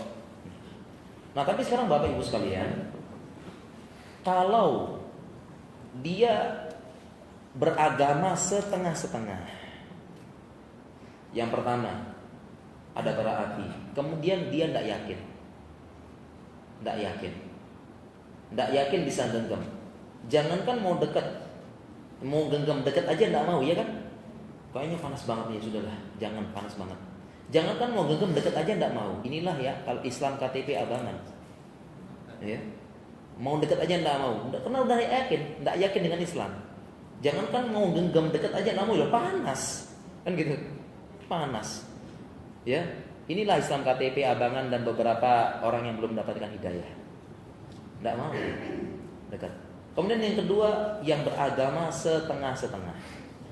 Bagaimana jadinya kalau bara api ini kita genggam setengah-setengah, Pak? Kita ambil, ya, waduh panas, lepas. Ambil lagi, panas kayaknya, lepas. Sentuh-sentuh dikit, masih panas, jangan. Ambil lagi, panas. Akhirnya bagaimana? Yang begini, Pak, Ibu, bagaimana jadinya yang begini? Yang beragama setengah-setengah ini bagaimana jadinya? Pertama, merasakan panas terus-menerus. Yang kedua, bara api tidak akan pernah tergenggamkan selamanya. Dan inilah orang mayoritas kaum muslimin sekarang. Beragama apa? Setengah-setengah. Mayoritas kaum muslimin sekarang ini beragama setengah-setengah. Ya, setengah-setengah, ya. Padahal Allah sudah mengatakan, ya ayyuhallazina amanu dkhulu fi silmi kafah. Wahai orang-orang yang beriman, masuklah ke agama ini dengan kafah sempurna. Dan ini mayoritas kaum muslimin zaman sekarang ini beragama setengah-setengah. Ya, sehingga dia tidak akan merasakan manisnya iman, indahnya tauhid, ketenangan hati yang sesungguhnya, kebahagiaan yang sebenarnya dia tidak merasakan. Yang dia anggap ada aturan syariat, aduh jangan begini nanti panas. Disuruh berjilbab, aduh jangan dulu deh, nanti tidak laku, nanti begini, nanti panas dan sebagainya. Dia cuma merasakan panas kayak gitu. Ya, disuruh bersedekah, aduh jangan, nanti miskin, tidak punya uang dan sebagainya. Dia cuma merasakan panas kayak gitu. Kenapa setengah-setengah dia? Makanya Islam ini datang ke majelis ilmu belajar, karena tidak ada tempat sumber lain belajar agama yang majelis ilmu. Ya, dengan guru yang tepat. Itulah sumbernya. Belajar, makanya belajar terus. Itu sumber kebahagiaan. Ya, sumber kebahagiaan, ya. Dan masih banyak konsep kebahagiaan yang lain yang kapan-kapan kita bahas. Kemudian ini yang saya janjikan Bapak Ibu sekalian, ya. Tadi bahagia erat kaitannya dengan kesehatan. Erat kaitannya, tadi sudah kita jelaskan tadi, ya. Dan kemudian tadi saya sudah bilang, ya, percaya tidak ada orang yang sakit tetapi lebih bahagia daripada orang sehat. Percaya enggak, Bu? Pak? Ada, dan saya menemukan, dan ini kisah nyata yang saya pengen ceritakan ini. Ya, saya pengen ceritakan, ya. Ya. Orang terkena dengan kanker. Dia kena kanker, ya. Kanker ganas. Kanker, ya. Dan umumnya sampai sekarang ilmu kedokteran kalau sudah kena kanker, apalagi sampai metastasis, sampai menyebar, ya, sudah ke paru, sudah ke otak, ini bisa dibilang sudah umurnya tinggal, bisa diprediksi, ya. Bisa diprediksi, diprediksi, bukan diramal, diprediksi berdasarkan fakta-fakta. Ya, kayak begini ya, kira-kira segini, kira-kira, ya, bukan pastikan. Bukan vonis, dokter tidak pernah vonis kamu umurmu 2 tahun lagi mati. Tidak ada dokter kayak gitu. Ya. Maaf Pak, umur Anda tinggal 10 Pak. Aduh Pak dokter, 10 apa Pak? 10, 9, 8. Oh benar Pak, iya, berarti 5 detik lagi. Iya, kan jantungnya kambuh yang mati. Jadi dokter tidak ada yang vonis Pak. Ya, dokter cuma memperkirakan. Jadi tolong diperhatikan, tidak ada vonis dokter umurnya 2 tahun lagi, tidak ada. Dokter cuma memperkirakan. Ini kira-kira sekian. Tidak ada vonis dokternya. Jadi yang protes tuh, ya. Saya sudah divonis 2 tahun lagi. Buktinya 10 tahun hidup kok. Tidak ada kayak gitu. Ya, dokternya apa? Bukan. Tidak ada dokternya mau vonis, memperkirakan berdasarkan fakta-fakta. Nah, ini pasien kanker, ya. Pasien kanker, dia sebentar lagi sudah metastasis nyebar ke semua tubuh, ya. Jadi memang kalau sudah kanker itu sulit sembuh, apalagi metastasis, kecuali kalau kanker tahap awal, ya. Ya, misalnya kedeteksi kanker serviks, langsung rahimnya diangkat sebelum nanti nyebar. Ya, kedeteksi awal rahimnya, payudaranya ternyata ada gejala awal, langsung diangkat semuanya daripada nyebar. Langsung mastektomi radikal. Langsung histerektomi total. Ya, diambil semua. Tapi kalau sudah metastasis nyebar ke paru, ini bisa dibilang berapa bulan lagi. Nah, orang ini kena kanker. Kemudian dihiburlah dia oleh ibunya, dihibur, dan dia sudah paham agama, dihibur sama ibunya. Nak, sabar nak, ya sabar, ya sabar ya, soalnya kamu terlihat tersisa dan sebagainya. Apa kata anaknya? Udah paham agama, Bu, ibu yang sabar, ibu yang sabar. Kenapa? Rasulullah SAW bersabda, yawaddu ahlul afiyati yaumal qiyamati anna juludahum kuridat bil maqarid mimma yarawna min sawabi ahlil bala. Ibu tahu Rasulullah SAW bersabda, yawaddu ahlul afiyah, nanti orang afiyah, nanti yawaddu akan berangan-angan ahlul afiyah. Ahlul afiyah ini orang yang sehat, orang yang jarang dapat musibah kayak kita ini. Akan berangan-angan orang yang sehat di hari kiamat nanti, seandainya kulit mereka ini dikuliti hidup-hidup, mendapatkan musibah yang berat sebagaimana mendapatkan penyakit yang berat sebagaimana kulitnya dikuliti hidup-hidup. Kenapa? Mimma yarawna min sawabi ahlil bala, karena dia melihat di hari kiamat besarnya pahala orang yang ditimpakan ujian dan bersabar. Tahu Bapak Ibu sekalian bagaimana besarnya pahala sabar? Bagaimana besarnya pahala sabar Bapak Ibu sekalian? Bagaimana besarnya? Besarnya Allah berfirman, innama yuwaffas sabiruna ajrohum bighairi hisab. Sesungguhnya Allah akan memberikan pahala orang yang sabar tidak terhingga. Sehingga ibu yang sabar, karena nanti di hari kiamat ibu akan berangan-angan seperti saya, Bu. Ibu akan berangan-angan punya penyakit kanker kayak saya, kemudian ibu bersabar dan mendapatkan pahala yang besar. Jadi ibu yang sabar, bukan saya. Ibu nanti di hari kiamat akan berangan-angan seperti saya, kena kanker dan bersabar. Dan semua nanti kita di hari kiamat dengan segala kehebatannya, segala kegelisahan di hari kiamat, kesusahan di hari kiamat, kita akan berangan-angan di hari kiamat. Kenapa dulu kita tidak berperang di jalan Allah, berjihad? Kenapa kita dapat musibah berat, kita kemudian mendapatkan pahala yang tidak terbatas? Kemudian ibunya lagi menghibur lagi, sabar ya nak, ya kamu kena kanker, kamu ini sering kesakitan setiap hari, sering mengeluh kesakitan. Bapak Ibu sekalian, namanya orang kena kanker ini pejuang luar biasa. Dia pejuang rasa sakit. Jadi orang kanker itu luar biasa. Orang yang kena kanker, dia ini melawan rasa sakit yang sakitnya sangat sekali. Jadi orang kanker itu dia menderita nyeri yang luar biasa.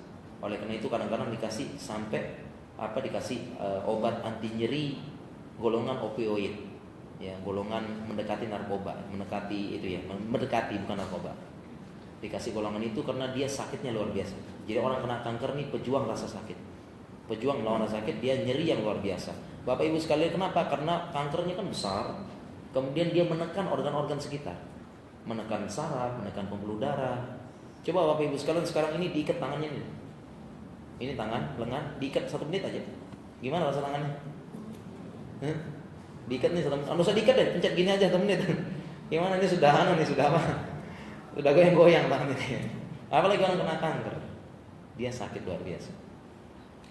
Dihiburlah oleh si ibu, sabar ya, kamu tiap hari kok kesakitan, mukamu ekspresimu sakit dan sebagainya, sabar enaknya. Anaknya bilang apa pada ibunya? Ibu yang sabar. Ibu yang sabar. Ya, mengapa demikian? Karena Rasulullah SAW bersabda, la yazalul bala'u bil mu'mini wal mu'minat fi jasadihi, fi malihi wa waladihi hatta yaqallah wa ma'alaihi waqiyah. Yang namanya seorang muslim mukmin selalu kena ujian, selalu ada ujiannya di jasadnya, di badan, di hartanya, di anak-anaknya, sampai dia bertemu dengan Allah tidak punya dosa sama sekali. tidak punya dosa sama sekali. Ya. Sampai sehingga kalau kita bersabar terus dengan semua yang Allah takdirkan di muka bumi ini, tidak protes, baik protes besar maupun protes kecil. Protes besar tuh ngamuk-ngamuk, banting-banting, ya nanti setelah sadar baru ingat HP-nya belum lunas, ya terus sadar, ya. Ataupun sekedar protes kecil, tak boleh. Protes kecil tuh banting ini, itu protes kecil, ya. Dan dia setiap dia mau kena dosa, semua kita pasti kena ujian, termasuk dengan sampai rasa nyeri dan sebagainya. Dan ibu, ya saya berharap pada Allah Subhanahu Wa Taala, setiap saya mengerang, setiap saya sakit, gugur dosa saya. Setiap saya sakit lagi, gugur dosa saya, bu. Sampai dengan rasa sakit terakhir yang saya rasakan, sebelum rasa sakit yang mengantarkan kepada kematian saya berharap itulah dosa terakhir saya gugur, sehingga saya bertemu dengan Allah tidak punya dosa sama sekali, hatta yaqullah wa ma alaihi wati'ah. Sehingga saya bersabar, bu. Saya sekarang sakit tapi saya menikmati sakit tersebut dengan janji Allah Subhanahu Wa Taala. Saya sakit, bu. Ibu lihat saya sakit tapi dosa saya gugur. Kemudian ibu lihat lagi saya sakit, dosa saya gugur. Sampai dengan rasa sakit terakhir pengantar kematian saya berharap itulah terakhir dosa saya bergugur dan saya bertemu dengan Allah. Wa ma alaihi wati'ah, saya tidak punya dosa sama sekali. Sekarang ibu yang sabar, karena ibu belum tahu mana penggugur dosa ibu. Ibu tidak punya penggugur dosa. Ibu yang sabar, dia. Kemudian ibunya menghibur lagi. Wahai nak, saya mendengar dari dokter umurmu tinggal 2 bulan lagi, umurmu tinggal sebulan lagi. Ya sabar ya, umurmu tinggal sebulan lagi.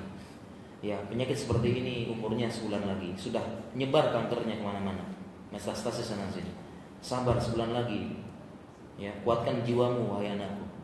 Apa kata anaknya? Ibu yang menguatkan diri. Ya ibu yang sabar. Ya ibu tolong kasihani diri ibu. Saya ini, bu, ya sebulan lagi ya akan meninggal. Saya sebulan lagi akan mati, bu. Dan saya tahu kapan saya meninggal. Dan sebulan lagi ini saya akan meninggal. Saya akan persiapkan segalanya untuk menyambut kematian. Saya persiapkan. Sedangkan ibu belum tahu ibu kapan mati. Ibu belum tahu ibu kapan mati. Saya sudah jelas, sudah siap. Sebulan ini saya persiapkan semuanya untuk menyambut kematian. Kalau ibu belum tahu, kasihinilah diri ibu. Ibu kasihan. Ya, ibu tidak tahu kapan mati. Bisa jadi ibu mati ketika dalam keadaan taat. Bisa jadi ibu mati dalam keadaan maksiat. Bisa jadi demikian. Kalau saya persiapkan sebulan ini untuk persiapan kematian.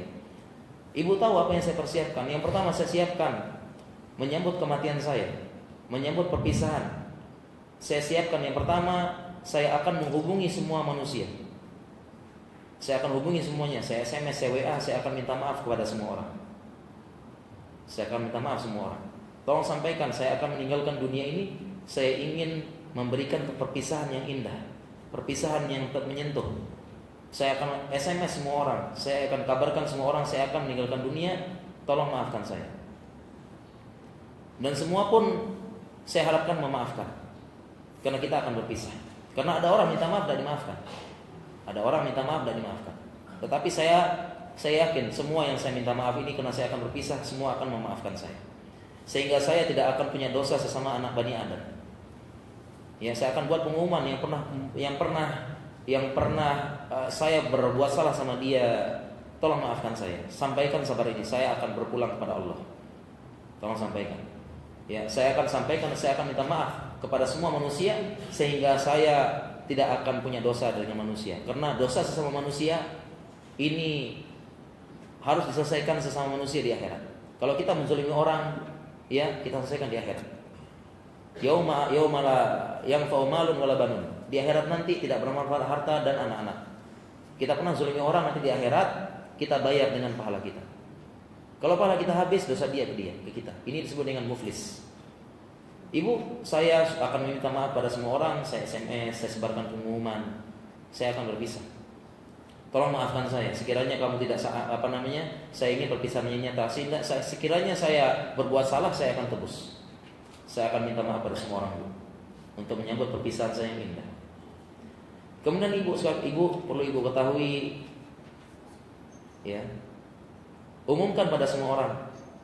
Saya sampaikan pada semua orang, katakan pada semua orang yang pernah menyakiti saya, semua orang yang pernah menzalimi saya, semua orang yang pernah berhutang, meminta uang kepada saya, meminjam uang kepada saya umumkan hari ini semuanya saya maafkan. Bilang kepada semua orang itu, ibu, semua orang tersebut saya akan maafkan. Walaupun dia tidak meminta maaf, saya sudah maafkan. Bilang kepada semua orang, saya ingin perpisahan dunia, perpisahan yang indah. Sehingga saya mati tidak membawa dosa hasad. Saya meninggalkan dunia tidak membawa dendam. Saya mati dengan tenang. Tetapi ibu, bisa jadi ibu membawa dendam, membawa ini dan membawa dosa sama manusia. Tapi kalau saya maafkan semua orang yang pernah menyakiti saya, walaupun dia belum meminta maaf, saya maafkan. Saya ingin perpisahan yang indah. Ya. Oleh karena itu ibu, ya, jangan kasihani saya, kasihanilah diri ibu. Ibu lebih pantas mengasihani diri ibu sendiri. Adapun saya berbahagia dengan takdir yang telah Allah ciptakan, dan saya menerima semua Allah yang berikan, dan saya berbahagia dengan apa yang telah Allah takdirkan pada saya. Kasihanilah diri ibu. Ibu tidak tahu kapan meninggal, saya sudah tahu. Jadi ibu yang lebih kasihan kepada ibu, sehingga orang ini lebih bahagia daripada orang yang sakit, daripada orang yang bahagia, daripada orang yang sehat, dia lebih bahagia. Ya, kalau kayak kita belum jelas, dan kita masih ada hasad, masih ada dengki, ini yang bikin hidup kita sesat. Karena masih ada hasad, masih ada dengki, masih ada iri, ini yang buat kita hidup kita sesat ini. Ya. Kemudian masih punya dendam sama orang lain, ini yang buat kita sesat, tidak tenang hidup kita. Persiapkan. Ya. Kemudian, wahai ibu, saya punya harta sekian, jangan ditumpuk, Bu. Segera kasih ke anak yatim. Bilang dari harta itu dari saya, tolong doakan saya di setiap doa. Buat apa disimpan harta saya, Bu? Kasih ke orang yatim. Saya mau meninggalkan dunia. Ya, sebut. Ya, di sana ada masjid dibangun, biar sebut. Ya, tolong wakaf harta saya biar harta saya mengalir. Kasihnya di ibu-ibu. Ya, saya sudah berbahagia dengan takdir Allah, inilah takdir terbaik saya. Demikian. Kemudian kisah kedua membuktikan bahwasanya kebahagiaan adalah kebahagiaan hati. Kebahagiaan adalah kebahagiaan hati dengan panduan dari Al-Quran dan Sunnah dan apa yang telah diajarkan oleh Allah dan Rasulnya. Ya, bukan sekadar semata-mata karena harta, semata-mata karena jabatan. Bukan itu tujuan utamanya. Ya. Kemudian ada juga kisah nyata. Kisah nyata ketika saya ketika saya sedang dinas, ya, sedang pengabdian di luar pulau, ya, karena saya ini spesialisnya patologi klinik. Saya sebelum lulus ini kan musim akhirnya, saya harus mengabdi ke daerah, ya. Dan salah satu kerjaan saya sehari-hari di laboratorium adalah memeriksa HIV/AIDS. Sehari-hari periksanya itu. Jadi kita tahu nih mana yang AIDS, mana yang enggak. Loh, kok tiba-tiba dia periksa? Wah, jangan-jangan. Sering suuzon kita jadinya nih. Ya, sering suuzon, kok dia periksa ya? Jangan-jangan nih. Walaupun hasilnya negatif, tapi kan sudah suuzon duluan kan. Ya, itu tugas kita sehari-hari itu di lab itu periksa ya, periksa darah, kolesterol gitu ya. Periksa ini ya, periksa HIV. Ada kisah nyata. Di sana di tempat pengabdian saya ada seseorang yang dia ini, mohon maaf, dia ini seorang laki-laki kuliah. Laki-laki kuliah muda, umurnya 20 tahun, tetapi dia seorang gay. Tahu gay ya? LBGT ya. LBGT ya, seorang gay. Dan dia seorang gay dan dia pun melakukan hubungan terlarang dari belakang. Memang begitu, mereka memang syahwatnya sampai begitu. Syahwatnya begitu. Ya, memang syahwatnya begitu. Dan kita pun di laboratorium ini hasil HIV kita nih, kita agak miris ya. Hasil HIV dan AIDS ini mulai banyak yang positif ya, pemuda-pemuda 19 tahun, muda-muda sudah HIV. Ternyata gay. Dan memang secara kedokterannya lebih mudah menular. Kenapa? Karena bagian belakang itu tidak diciptakan untuk itu. Pasti ada luka yang kecil-kecil. Dan luka inilah tempat masuk virus. Gampang menular. Gampang sekali, cepat. Justru kalau laki-laki dan perempuan malah lama. Karena dia ya memang diciptakan untuk itu dan jarang terjadi perlukaan. Jarang. Ya, jarang. Justru tidak bisa karena virus HIV kalau tidak ada lukanya buat masuk tidak nular. Malah kita salaman sama orang HIV tidak nular. Kecuali kalau kulit kita ini ketumpahan darah HIV tidak nular karena di mana masuknya tidak ada. Tapi kalau ada luka dikit kena deh. Nah, sehingga kalau orang laki-laki dan perempuan malah potensi nularnya sedikit sekali. Sehingga kalau dia laki-laki dan perempuan kena HIV berarti sudah kena azab, sudah sekian ratus kali berzina. Gitu. Nah, yang ini yang kena ini ya, dia akhirnya kena ya. Dia bilang sendiri, sama siapa? Sama gay dari Rusia, sama gay dari ini. Nular akhirnya. Cepat nularnya.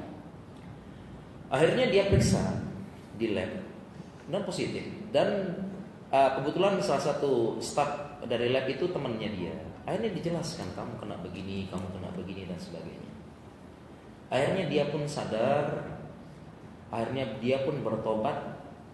Dia kemudian berkeinginan kuat. Akhirnya dia sembuh dari gaynya.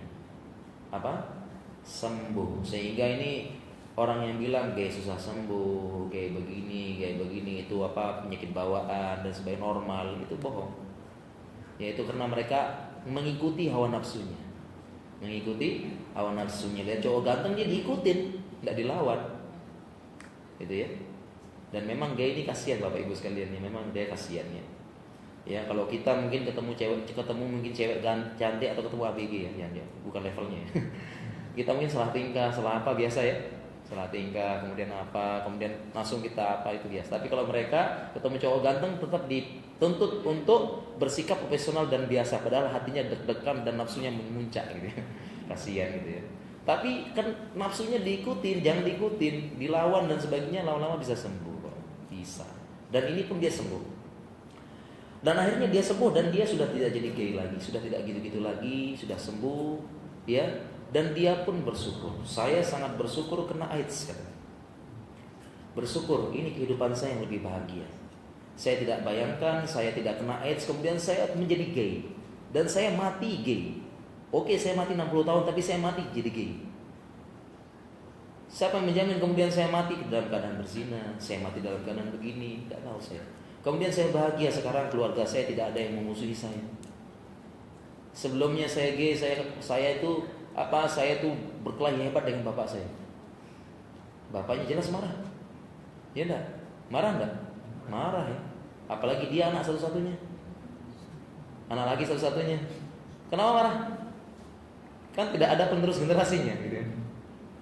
Marah lah. Tidak ada generasi penerusnya.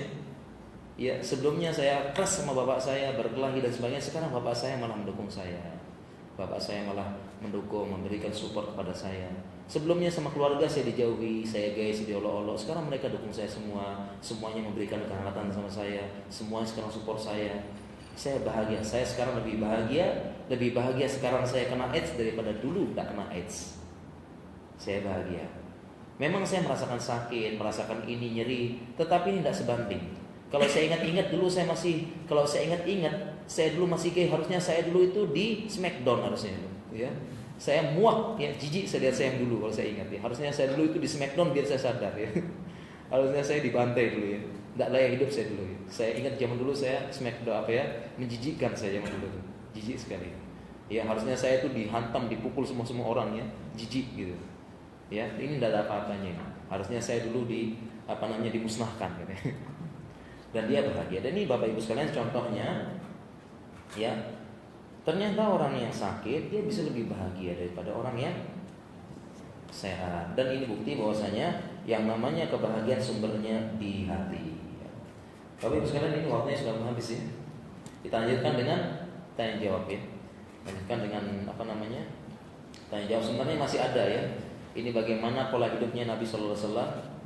Ya kita bahas sedikit saja mungkin ya. Jadi ada pola hidupnya Nabi Sallallahu Alaihi Wasallam. Ya salah satunya adalah ya dalam ilmu kedokteran ini ada 3 sebab penyakit utama. Yang pertama adalah makanan, yang kedua adalah infeksi ya, virus, bakteri, yang ketiga adalah kebersihan lingkungan Ada 3 sebab penyebab utama penyakit dalam ilmu kedokteran. Dan dari 3 ini mana yang paling banyak, Bapak Ibu sekalian? Yang paling banyak makanan. Makanan paling banyak. Kalau kita absen satu-satu itu ya diabetes, ini kolesterol, asam urat, makanan semua. Ya, dan ternyata Nabi SAW sudah mengingatkan jauh-jauh sebelumnya. Beliau bersabda, "Ma mala'a adamiyun wi'a'an syarrum min batnin." Ya, bihasbil kumatin yukimna salbahu, ya, fa illam yaf'al faslusuhu li ta'amihi, faslusuhu li syarabihi, faslusuhu li nafasihi. Beliau bersabda, "Ma mala'a adamiyun wi'a'an syarrum min batnin." Tidaklah seorang hamba Bani Adam mengisi wadah yang paling buruk, yaitu apa? Perutnya. Rasulullah SAW sudah mengingatkan, perut kita ini wadah yang paling buruk yang kita isi. Sehingga memang benar, mayoritas penyakit ini dari perut. Makanan. Dari makanan mayoritas penyakit, makanan. Ya, dari makanan sudah diingatkan Nabi SAW. Diingatkan. Bahkan Nabi SAW mengatakan, bihasbil hukumat, harusnya cukup berapa suap aja yukimna solbahu, untuk menegakkan tulang punggungnya. Cukup sebenarnya makanan beberapa aja, rusak kenyang-kenyang. Biasa aja udah cukup. Udah cukup ya. Udah cukup. Kemudian beliau menjelaskan, wailam yaf'al, kalau memang tidak cukup, misalnya ada kerja keras atau lembur dan sebagainya, wailam yaf'al, maka sepertiganya untuk makanan, sepertiganya untuk minuman, dan sepertiganya untuk nafas. Ini salah satunya peringatan Nabi SAW. Di jauh-jauh sebelumnya dia mengatakan perut adalah wadah yang paling buruk. Oleh karena itu perut ini sebab penyakit paling banyak. Dan sekarang pun tren modenya demikian. Penyakit tambah banyak, ya memang demikian. Kuliner makin marak gitu ya. Ya, jadi pola hidup modern zaman sekarang tuh kalau kuliner makin marak, ya kondangan tiap akhir pekan. Gitu. Kondangan tiap akhir pekan. Lengkap sudah kondangan itu. Ya, kondangan lengkap kan ya. Ada ikan, ada bebek, ada ayam, ada apa lagi? Ada daging, ada apa itu. Nah, kalau kita kondangan semuanya diambil gitu kan. Ya. Semua diambil, kemudian nasinya secuil, perbaikan gizi gitu. Ya enggak? Ada telur, ambil juga. Masuk semua. Ya, sampai sana lagi ada es krim, ambil lagi. Es krimnya ada cuma 1, 2 ya. Lengkap. Ya, rebutan es krim ya. Kalau kondangan biasanya. Ya, benar enggak, Pak? Es krim itu kan gulanya tinggal tinggi ya. Gulanya tinggal tinggi. Makanya kalau ibu-ibu ya jangan buat banyak gula. Bawa bapak jangan minum gula banyak, ini dikurangin minum gula. Jadi bawa bapak itu kalau ditanya, kalau di kantor di mana, kalau sama ibunya bilang pakai gula sedikit aja. Di kantor juga demikian, pakai gula, kurangin gula, enggak sehat. Kalau ditanya kenapa kurangin gula, Pak? Karena sudah ada yang manis di rumah gitu. Nah, ya. Kurangin. Jadi dari sumbernya dari makanan. Orang ini kita kontrol makanan, jangan terlalu banyak, jangan gelap mata, jangan semuanya diikutin ya. Ya, perutnya diikuti namanya, kadang-kadang perut dengan mulut lainnya. Mulut pengen lanjut terus, perut sudah ngumpul, sudah sebah gitu ya. Sudah sebah. Nah, jadi ini kan Bapak Ibu sekalian, ini ada pembahasan yang lain lagi, bagaimana infeksi, bagaimana lingkungan dan sebagainya. Ini kita perlu jaga ya. Bagaimana juga bagaimana konsep Islam ya, biar misalnya tentang fitrah ya, membersihkan kuku dan sebagainya. Kemudian bagaimana Islam mengatur pola tidur. Dalam Islam ada istilahnya tidur siang, qailullah. Kemudian bagaimana tidur malam dalam Islam, bagaimana begadang dalam Islam, bagaimana hukumnya tidur sore dan sebagainya. Itu dari itu dalam Islam. Ya, dari diatur dalam Islam dan ada kaitannya dengan kesehatan. Tetapi waktunya sudah terbatas mungkin ya, sudah habis.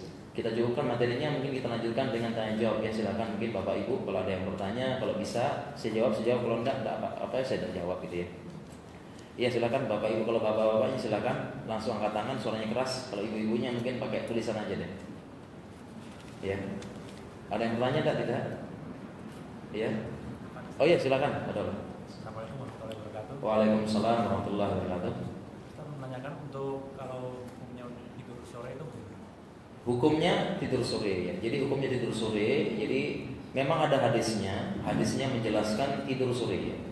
Ada hadisnya yang melarang tidur sore. Tetapi setelah kita teliti, saya pun sudah buat tulisannya, ya, meneliti tidur sore ini ternyata hadisnya dhaif, hadisnya lemah, sehingga secara syar'i itu hukumnya mubah. Tidur sore hukumnya mubah. Tetapi secara kesehatan tidur sore jangan jadi kebiasaan. Ya, kenapa? Karena tidur sore ini akan mengganggu pola tidur malam. Ya, tidur sore ini akan mengganggu pola tidur malam. Kita tidur sore bangun maghrib, nanti kita tidurnya nanti jam 12 malam. Ya, jangan tidur sore, jangan dibiasakan tidur sore, karena akan mengganggu pola tidur kita. Ya, terutama tidur malam. Akhirnya kita tidurnya terlambat. Ya, tidurnya terlambat dan kita begadang. Dan saya pernah baca penelitian, ternyata tidur malam ini tidak tergantikan dengan apapun.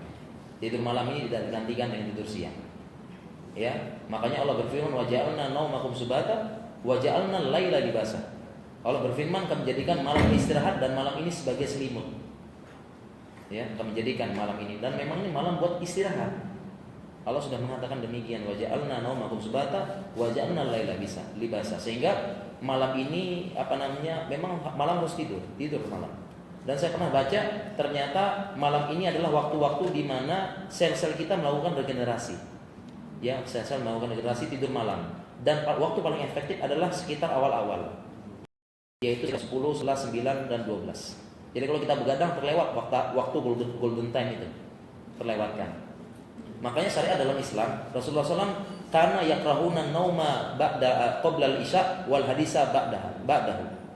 Karena itu Nabi SAW oleh itu Nabi itu dia membenci makruh tidur sebelum isya. Nanti kelolosan isyanya benci tidur sebelum isya, dan al-hadisa ba'dahu, dan ngobrol-ngobrol setelah isya. Nabi SAW benci, makruh hukumnya. Ngobrol-ngobrol tidak bermanfaat setelah isya. Bagaimana tidurnya kaum muslimin? Kalau bisa langsung tidur, nanti bangun jam 3 salat malam. Itu yang benar kaum muslimin. Bangun jam 3 salat malam, habis itu itulah ngobrol-ngobrol. Ya itu yang benar. Tapi kalau ada kepentingan, apalagi ada keperluan, itu boleh. Ya boleh, karena al-makruh indal hajah mubah. Ibah boleh. Ya demikian. Jadi kalau secara syariat tidur sore itu tidak ada kaitannya. Tidak ada mubah boleh. Tapi kalau kesehatan dia akan mengganggu siklus tidur malam. Nanti jadinya begadang. Gitu Mas ya. Ya jangan sering-sering. Ya silakan. Ibu dulu atau anu? Kalau ibu-ibu ada enggak? Ibu-ibu ada enggak? Biar adil gitu ya. Sebentar. Ya.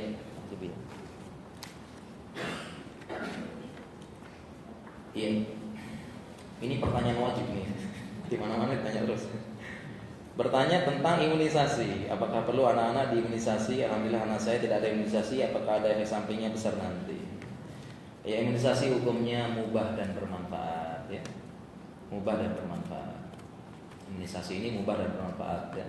Mengapa demikian? Kita zaman dulu tenang-tenang aja Bapak Ibu sekalian. Tenaga kesehatan zaman dulu itu tenang-tenang saja. Ya karena vaksin imunisasi lancar jaya. Tetapi sekarang dengan majunya internet, majunya sosmed dan sebagainya, akhirnya terlalu banyak berita-berita tidak benar dan berita hoax tentang vaksin. Dan ini pun disebar dan dipercaya dengan orang-orang yang mengaku tahu ilmu agama. Padahal sudah jelas. Kalau belum jelas jangan disebar. Tapi banyak sekali ya nih sumbernya tidak jelas, penulisnya pun tidak ada, disebar dan dipercaya. Sehingga kita zaman sekarang kita pun sedang berjuang, ya kita sedang melawan hoax-hoax yang menyebar. Berita-berita menyebar banyak sekali tentang vaksin ini. Banyak sekali. Kalau saya ingin jelaskan mungkin sampai nanti malam. Banyak yang ingin saya jelaskan, makanya saya sudah nulis bukunya. Banyak tulisan saya tulis kita nulis ini untuk mengcounter hoax-hoax yang menyebar tidak benar tentang vaksin. Banyak sekali. Contohnya misalnya vaksin berbahaya, mengandung aluminium, dikiranya aluminium panci gitu ya. Ya, aluminium ion maksudnya. Ya, bahkan ASI pun ada aluminiumnya, merkuri dan sebagainya. Ini yang menyebar dan dipercaya semua orang. Kemudian saya juga heran kenapa bisa orang mengatakan vaksin itu ya babi. Ini tidak benar Bapak Ibu sekalian. Kenapa ini kita perlu luruskan? Bapak Ibu sekalian, vaksin itu ada 200 jenis. Hampir 200 vaksin. 200 jenis vaksin ini yang menggunakan enzim babi. Ini enzimnya ya. Yang menggunakan itu cuma mayoritas. Sedikit pakai banget. Sedikit sekali. Contohnya Bapak Ibu sekalian, program vaksin pemerintah. Ada ya program vaksin pemerintah wajib ya? Vaksin apa? Vaksin hepatitis, vaksin campak ya, supaya tidak dicampakkan. Vaksin campak, vaksin hepatitis ya, kemudian vaksin polio. Sekarang mungkin ada 7 ya. Dari 7 ini program wajib pemerintah itu cuma satu yang pakai enzim babi, yaitu vaksin polio. Dan ini pun polio yang jenis oral, bukan injeksi. yang jenis OPV, bukan yang jenis injeksi polio vaksin. Jadi cuma oral, injeksi oral yang pakai enzim babi. Ya. Dan vaksin tuh banyak sekali, ada vaksin ini, tidak pakai enzim babi. Jadi semua yang diwajibkan pemerintah cuma itu aja yang pakai enzim babi. Tetapi kenapa yang menyebar di masyarakat vaksin itu ya babi? Nah ini yang perlu kita luruskan. Kenapa bisa? Contohnya vaksin MR sekarang program pemerintah nggak pakai babi sama sekali. Tapi kalau nyebar beritanya MUI, ya tulisannya beritanya MUI, jangan pakai vaksin MR belum halal, jangan berobat dengan yang najis. Dari mana najisnya? Nyebar, ternyata beritanya ini salah. Akhirnya yang buat berita meralat. Tapi itu yang nyebar. Dan tulisannya MUI, padahal tulisannya MUI, padahal itu cuma salah satu pengurus MUI. Ya. Nah ini yang menyebar, sehingga disebarkan dengan masif dan sebagainya. Banyak berita yang tidak benar. Ya, berita-berita yang tidak benar tentang vaksin banyak kita pengen luruskan. Ya, banyak kita pengen luruskan. Ya, itu kok bisa? Ya, ada orang menganggap vaksin itu babi, kok bisa? Kemudian lagi dipermasalahkan, vaksin MR sekarang dipermasalahkan ya. Vaksin MR ini sudah ada fatwa MUI yang menganjurkan. Jadi vaksin MR ini sudah ada fatwa MUI memotivasi supaya vaksin. Tetapi yang belum ada apa? MR sertifikat halalnya belum ada.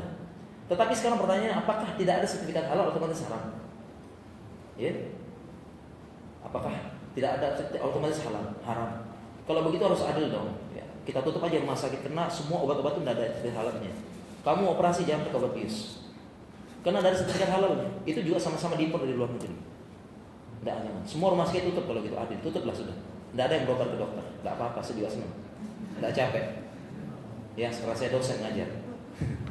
Ya, ya, tutup semua rumah sakit. Kenapa? Karena semua obat itu belum ada sertifikat halalnya dan dia sama kayak MR kan, tidak ada babinya. Dia memang tidak ada babinya, tapi dari luar negeri, dari ini tidak ada sertifikat halalnya. Itu tutup semuanya. Kemudian juga kalau makan permen, coba lihat. Ada yang punya permen sekarang? Ada permen snack, coba lihat. Ada pengawetnya enggak? Ada pengawetnya enggak? Permen atau snack-snack itu ada pengawetnya enggak? Ada. Sudah ada sertifikat halalnya belum? Pengawet tersebut itu dijual, diimpor dari luar negeri.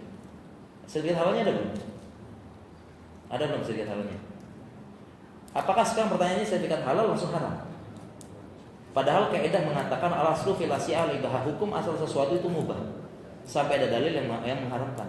Jadi pertanyaan sekarang, kalau kamu bilang haram, datangkan dalil dan bukti itu haram. Jangan katanya, jangan berduga, karena kaidah fikih mengatakan al-yaqinu la yazulu bihaq bisyak, karena yakin tidak bisa hilang dengan keraguan, tidak boleh. Datangkan bukti. Ya, kalau model sekarang begitu, makan snack itu ada pengawet sama itu belum ada sertifikat halalnya, tidak boleh dimakan. Ya, ibu-ibu mau buat tepung, mau buat apa, ya ternyata ada maizenanya, ada rumnya. Nah ini belum ada sertifikat halalnya, tidak boleh makan. Ya, kemudian yang bekerja di lab, bekerja di ini dan sebagainya, kerja di lab apa dan sebagainya, ya itu reagen-reagennya itu belum ada sertifikat halalnya. Sama-sama diimpor dari luar negeri, haram tak? Ya, harusnya adil gitu, jangan vaksin MR aja. Harusnya semuanya. Jangan vaksin MR saja beritanya tolong dihentikan sampai ada sertifikat halal. Itu juga tolong dihentikan sampai ada sertifikat halalnya. Kan harusnya begitu. Oleh karena itu Islam ini membangun dalam kaidah yang mudah, al-aslu fil asya' al-ibahah. Hukum asal sesuatu itu mubah sampai ada dalil yang kuat menyatakan dia haram. Itu kemudahan dalam Islam. Sekarang kalau mau adil begini Pak. Sekarang kita makan ke mie ayam pinggir jalan. Kita makan kemana? Mie ayam pinggir jalan. Sekarang kita tanya, Pak, sudah ada sertifikat halal belum Pak? Ya. Oh sudah, saya sudah ada sertifikat halal. Belum Pak, belum selesai. Ini ayamnya Pak, bapak yang sembelih atau orang lain? Oh saya. Bapak muslim kan? Iya muslim, iya Pak. Karena kalau bapak musyrik, sembelihannya haram. Saya nggak jadi makan sini Pak. Karena kalau bapak musyrik bukan ahli kitab, saya tidak jadi makan sini Pak, karena sembelihan bapak haram. Saya maaf Pak ya. Ya. Kemudian lagi saya muslim kok. Maaf Pak, bapak muslim, tapi ingat Pak, pas sembelih ayam ini bapak ucapkan bismillah enggak Pak? Kalau bapak tidak ucapkan bismillah, haram, saya tidak jadi makan sini Pak, haram. Oh saya bisa baca bismillah kok. Ya, tapi benar Pak, urat nadinya putus Pak, bapak yakini kan Pak? Iya. Yakin kok? Ya udah gitu. Ternyata ayam ini disembelih di pemotongan. Yakin Pak di pemotongan? Pemotongan mana Pak? Siapa? Tapi Bapak yakin kan yang motong muslim Pak? Oh iya yakin saya. Yakin kan dia ucapkan bismillah? Iya yakin. Bapak yakin nggak ayamnya tidak tercampur dengan babi, dengan apa dan sebagainya? Oh enggak. Tapi Bapak yakin kan? Bapak yakin kan wadahnya ini tidak bekas babi Pak? Yakinkan nanti bercampur nanti. Bapak harus yakinkan. Kalau enggak ini haram Pak, saya balik dulu. Enggak jadi makan tempat Bapak. Apakah harusnya begitu kan kalau mau adil? Ya tidak. Oleh karena itu agama Islam mudah. Agama Islam mudah. Aslu fil asya'ah al-ibah. Hukum asal sesuatu itu mubah. Mubah hukum asal sampai ada dalil yang tegas tidak boleh katanya. Contoh praktek nyatanya begini Bapak Ibu sekalian. Ini kemudahan dalam Islam, terserah Bapak Ibu sekalian mau mana, terserah. Ya. Contohnya adalah begini, kan pernah dengar Nabi SAW, Nabi ini dikasih racun sama wanita Yahudi. Ada yang pernah dengar hadisnya? Dikasih daging dengan wanita Yahudi. Ya. Sekarang kalau terbukti nyata wanita Yahudi ini menyebut nama Yesus, haram. Kemudian yang kedua ada bukti nyata perempuan ini menyembelih dengan tidak secara syar'i, kemudian sapinya dipotong dipukul kepalanya mati, haram. Tetapi Rasulullah SAW nanya enggak? Neliti enggak? Takaluf enggak, membebankan diri enggak? Wawancara enggak? Padahal ini wanita Yahudi, kita tahu bagaimana Yahudi. Ada kemungkinan enggak dia nyembelih Yesus? Ada enggak? Tapi Rasulullah SAW tidak membebankan diri, ya sudah, hukum asalnya suci ya sudah. Sudah, halal sudah. Saya terima. Kecuali ada info valid, ya Rasulullah, saya yakin benar dia tadi nyembelih, cara tidak sembelih dipukul. Ya sudah, info valid benar, tidak jadi haram. Tapi hukum asalnya suci. Ini kemudahan dalam hidup. Dan tolong jangan vaksin MR saja. Yang lain juga begitu dong. Vaksin MR jelas dari babinya, hukum asalnya halal. Ya, komposisinya bagaimana? Tuh jurnal-jurnal ada lengkap sudah dipublis oleh Bio Farma ini komposisinya silakan. Sama komposisinya. Ya. Kalau mau adil yang lain-lain juga sama. Dan sekarang begini Bapak Ibu sekalian, saya masih ingat dahulu sempat heboh vaksin meningitis. Masih ingat Bu? Kalau yang dulu ikuti berita heboh vaksin haji meningitis. Heboh dulu dipermasalahkan. Sekarang vaksin meningitis sudah ada sertifikat halal MUI, silakan di googling. Sekarang apa? Meningitis sudah ada apa? Sertifikat halal MUI, tetapi masih dipermasalahkan vaksin. Makanya kita kadang bingung maunya apa gitu. Dan banyak yang lain lagi Bu yang pengen saya jelaskan tentang vaksin ini. Kita berusaha untuk menetralkan berita-berita yang tidak benar. Banyak sekali berita yang tidak benar tentang vaksin dan sebagainya. Ya, banyak berita-berita yang tidak benar kita berusaha luruskan. Ya, dan kadang-kadang mohon maaf saya gemes kadang-kadang kalau ada orang yang seolah-olah menolak vaksin sedang memperjuangkan agama. Ya, kemudian mempertentangkan enggak usah vaksin timbun nabawi saja. Enggak usah vaksin ASI aja. Ya, yang penting halalan thayyibah, tercegah dari wabah kok.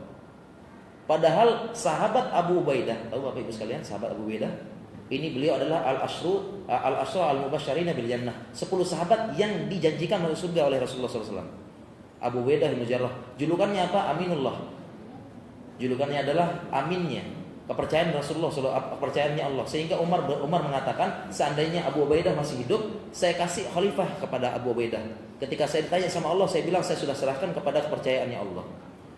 Nah, Abu Ubaidah bin Jarrah, beliau ini meninggal di Sam karena wabah taun. Saya tanya sekarang, Abu Ubaidah makanannya halal atau thayyibah enggak?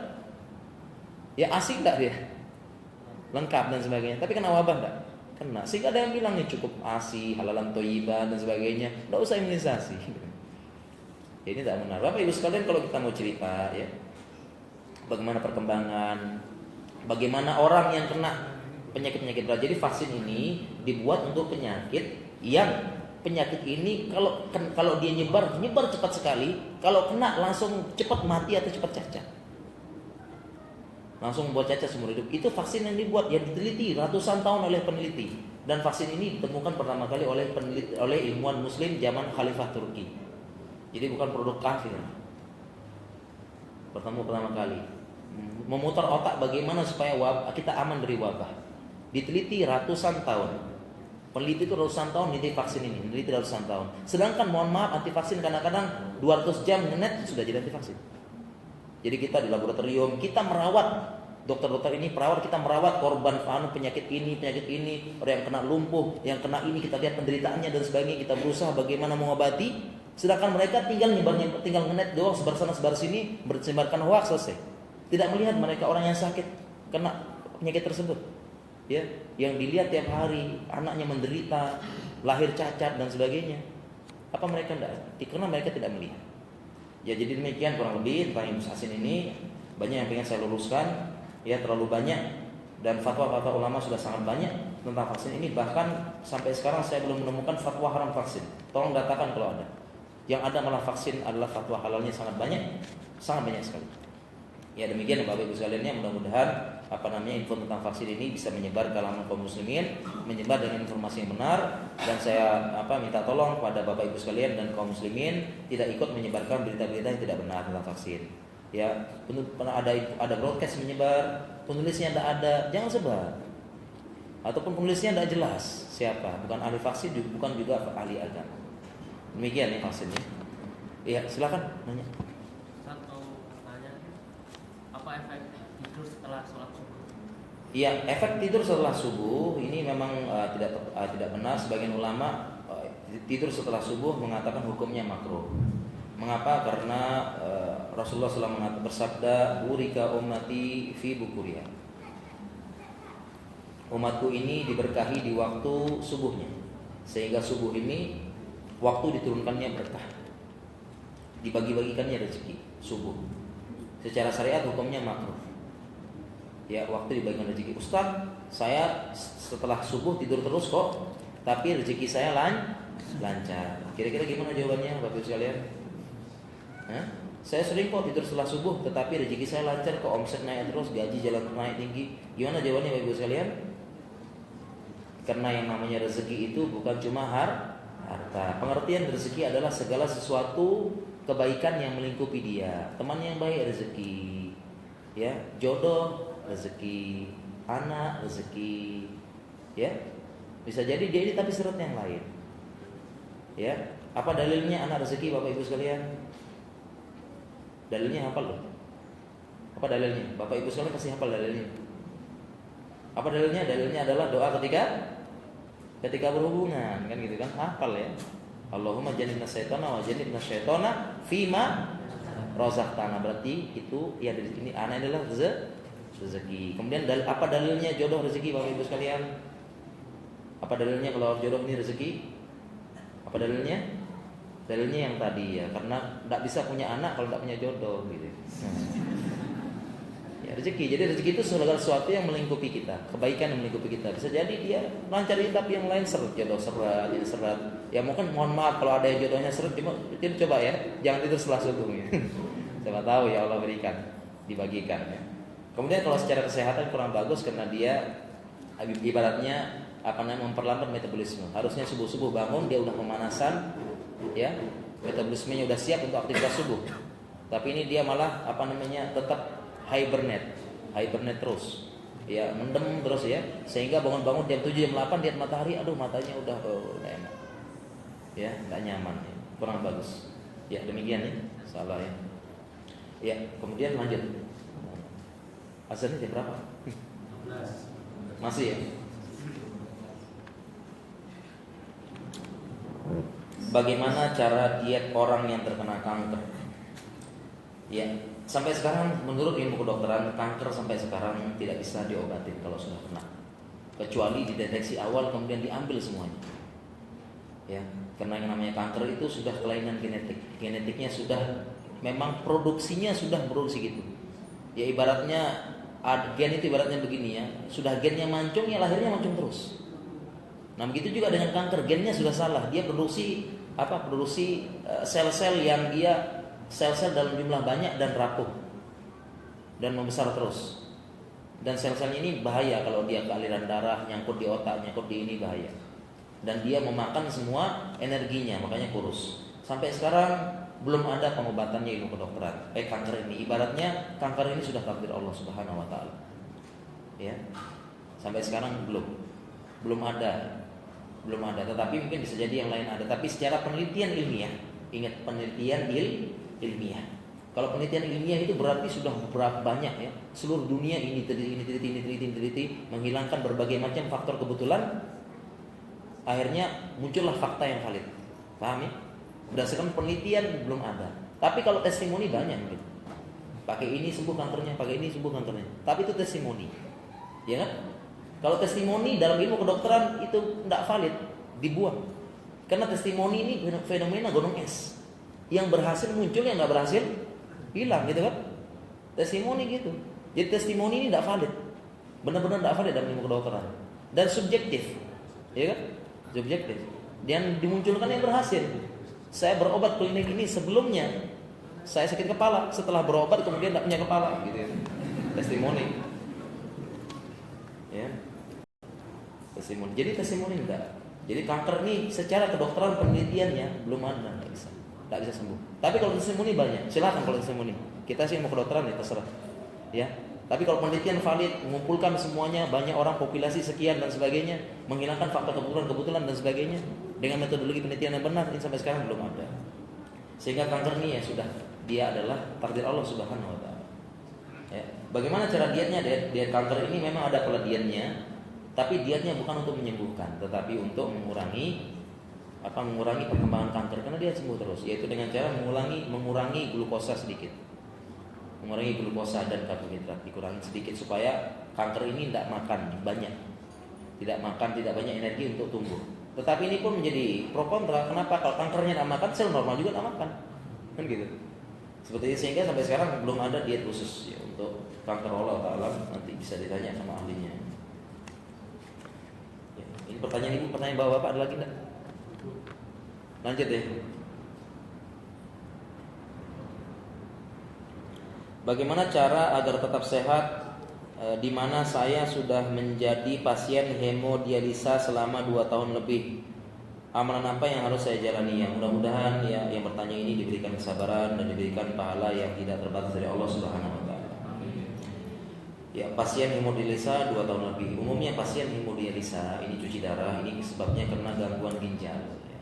Gangguan ginjal ini karena dia gangguan ginjal. Dan memang namanya ginjal itu kalau sudah rusak dia punya saringan, ada nefron, ada glomerulus namanya.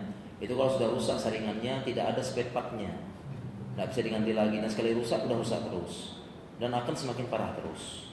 Oleh karena itu biasanya orang cuci darah setahun sekali, kemudian 6 bulan sekali, turun sebulan sekali, 2 minggu sekali, seminggu sekali, akhirnya 2 minggu sekali. Ada yang pernah ketemu 2 minggu sekali? Itu berarti sudah rusak banget. Tidak ada cara lain kecuali cangkok ginjal. Tidak ada cara lain kecuali cangkok ginjal. Ibaratnya ini sudah takdir dari Allah Subhanahu Wa Taala yang harus dia jalani. Ya, tidak ada cara lain kecuali cangkok ginjal karena itu saringannya sudah rusak, ginjalnya sudah rusak dan dipakai terus nyaring terus tambah rusak terus. Dan fungsi ginjal adalah menyaring darah. Kalau dia tidak cuci darah, maka darahnya kotor terus, racun terus, mual muntah kayak orang keracunan, pusing dan sebagainya. Makanya cuci darah. Ya, bagaimana tetap sehat? Tetap sehat ya pertama kontrol terus, ya dikontrol terus, kemudian rajin cuci darah. Memang itu kuncinya utamanya. Tidak ada cara lain. Secara ilmu kedokteran, ya memang harus dibersihin darahnya. Ya diatur makanannya, jangan terlalu banyak minum kan, tidak boleh juga ya. Ginjal, makanan tertentu diatur, hidup sehat. Dan kemudian ya setahu saya sampai sekarang belum ada obatnya kecuali cangkok ginjal. Ya sakit ginjal ini, dan ya mudah-mudahan yang sakit ini bertanya ini bisa lebih bahagia daripada kita. Amin insyaallah ya.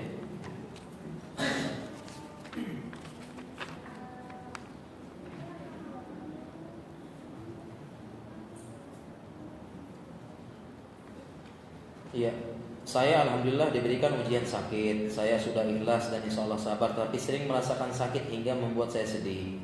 Sering menangis menahan rasa sakit. Apa kiat-kiat selain membaca zikir Al-Quran, mengimbangkan perasaan sedih, menimbulkan rasa bahagia dan sebagainya? Jadi ini sudah berzikir, baca Al-Quran dan sebagainya. Memang seperti itu ya. Tidak selamanya orang sakit itu misalnya sakit kanker yang tegar terus ya. Tidak selamanya, kadang-kadang ada bisikan lemahnya hati, bisikan lemahnya iman, ya. Walaupun sudah zikir, walaupun sudah ingat keutamaan orang sakit, keutamaan sudah tahu, tapi kadang-kadang namanya manusia ya goncang lah ya, imannya ini dan sebagainya. Bagaimana caranya? Caranya ini ada satu cara yang diikuti dilakukan oleh teman-teman kita, bahasanya kita tuh pejuang kanker. Jadi teman-teman kita yang kanker ini, dia memang sudah jelas ya, mungkin 5 tahun lagi saya mungkin mati. Tetapi bagaimana caranya? Caranya adalah dia melakukan kegiatan-kegiatan untuk membantu orang lain. Sehingga teman ini komunitas penderita kanker ini dia membuat komunitas, kemudian lakukan kegiatan-kegiatan untuk membantu orang lain.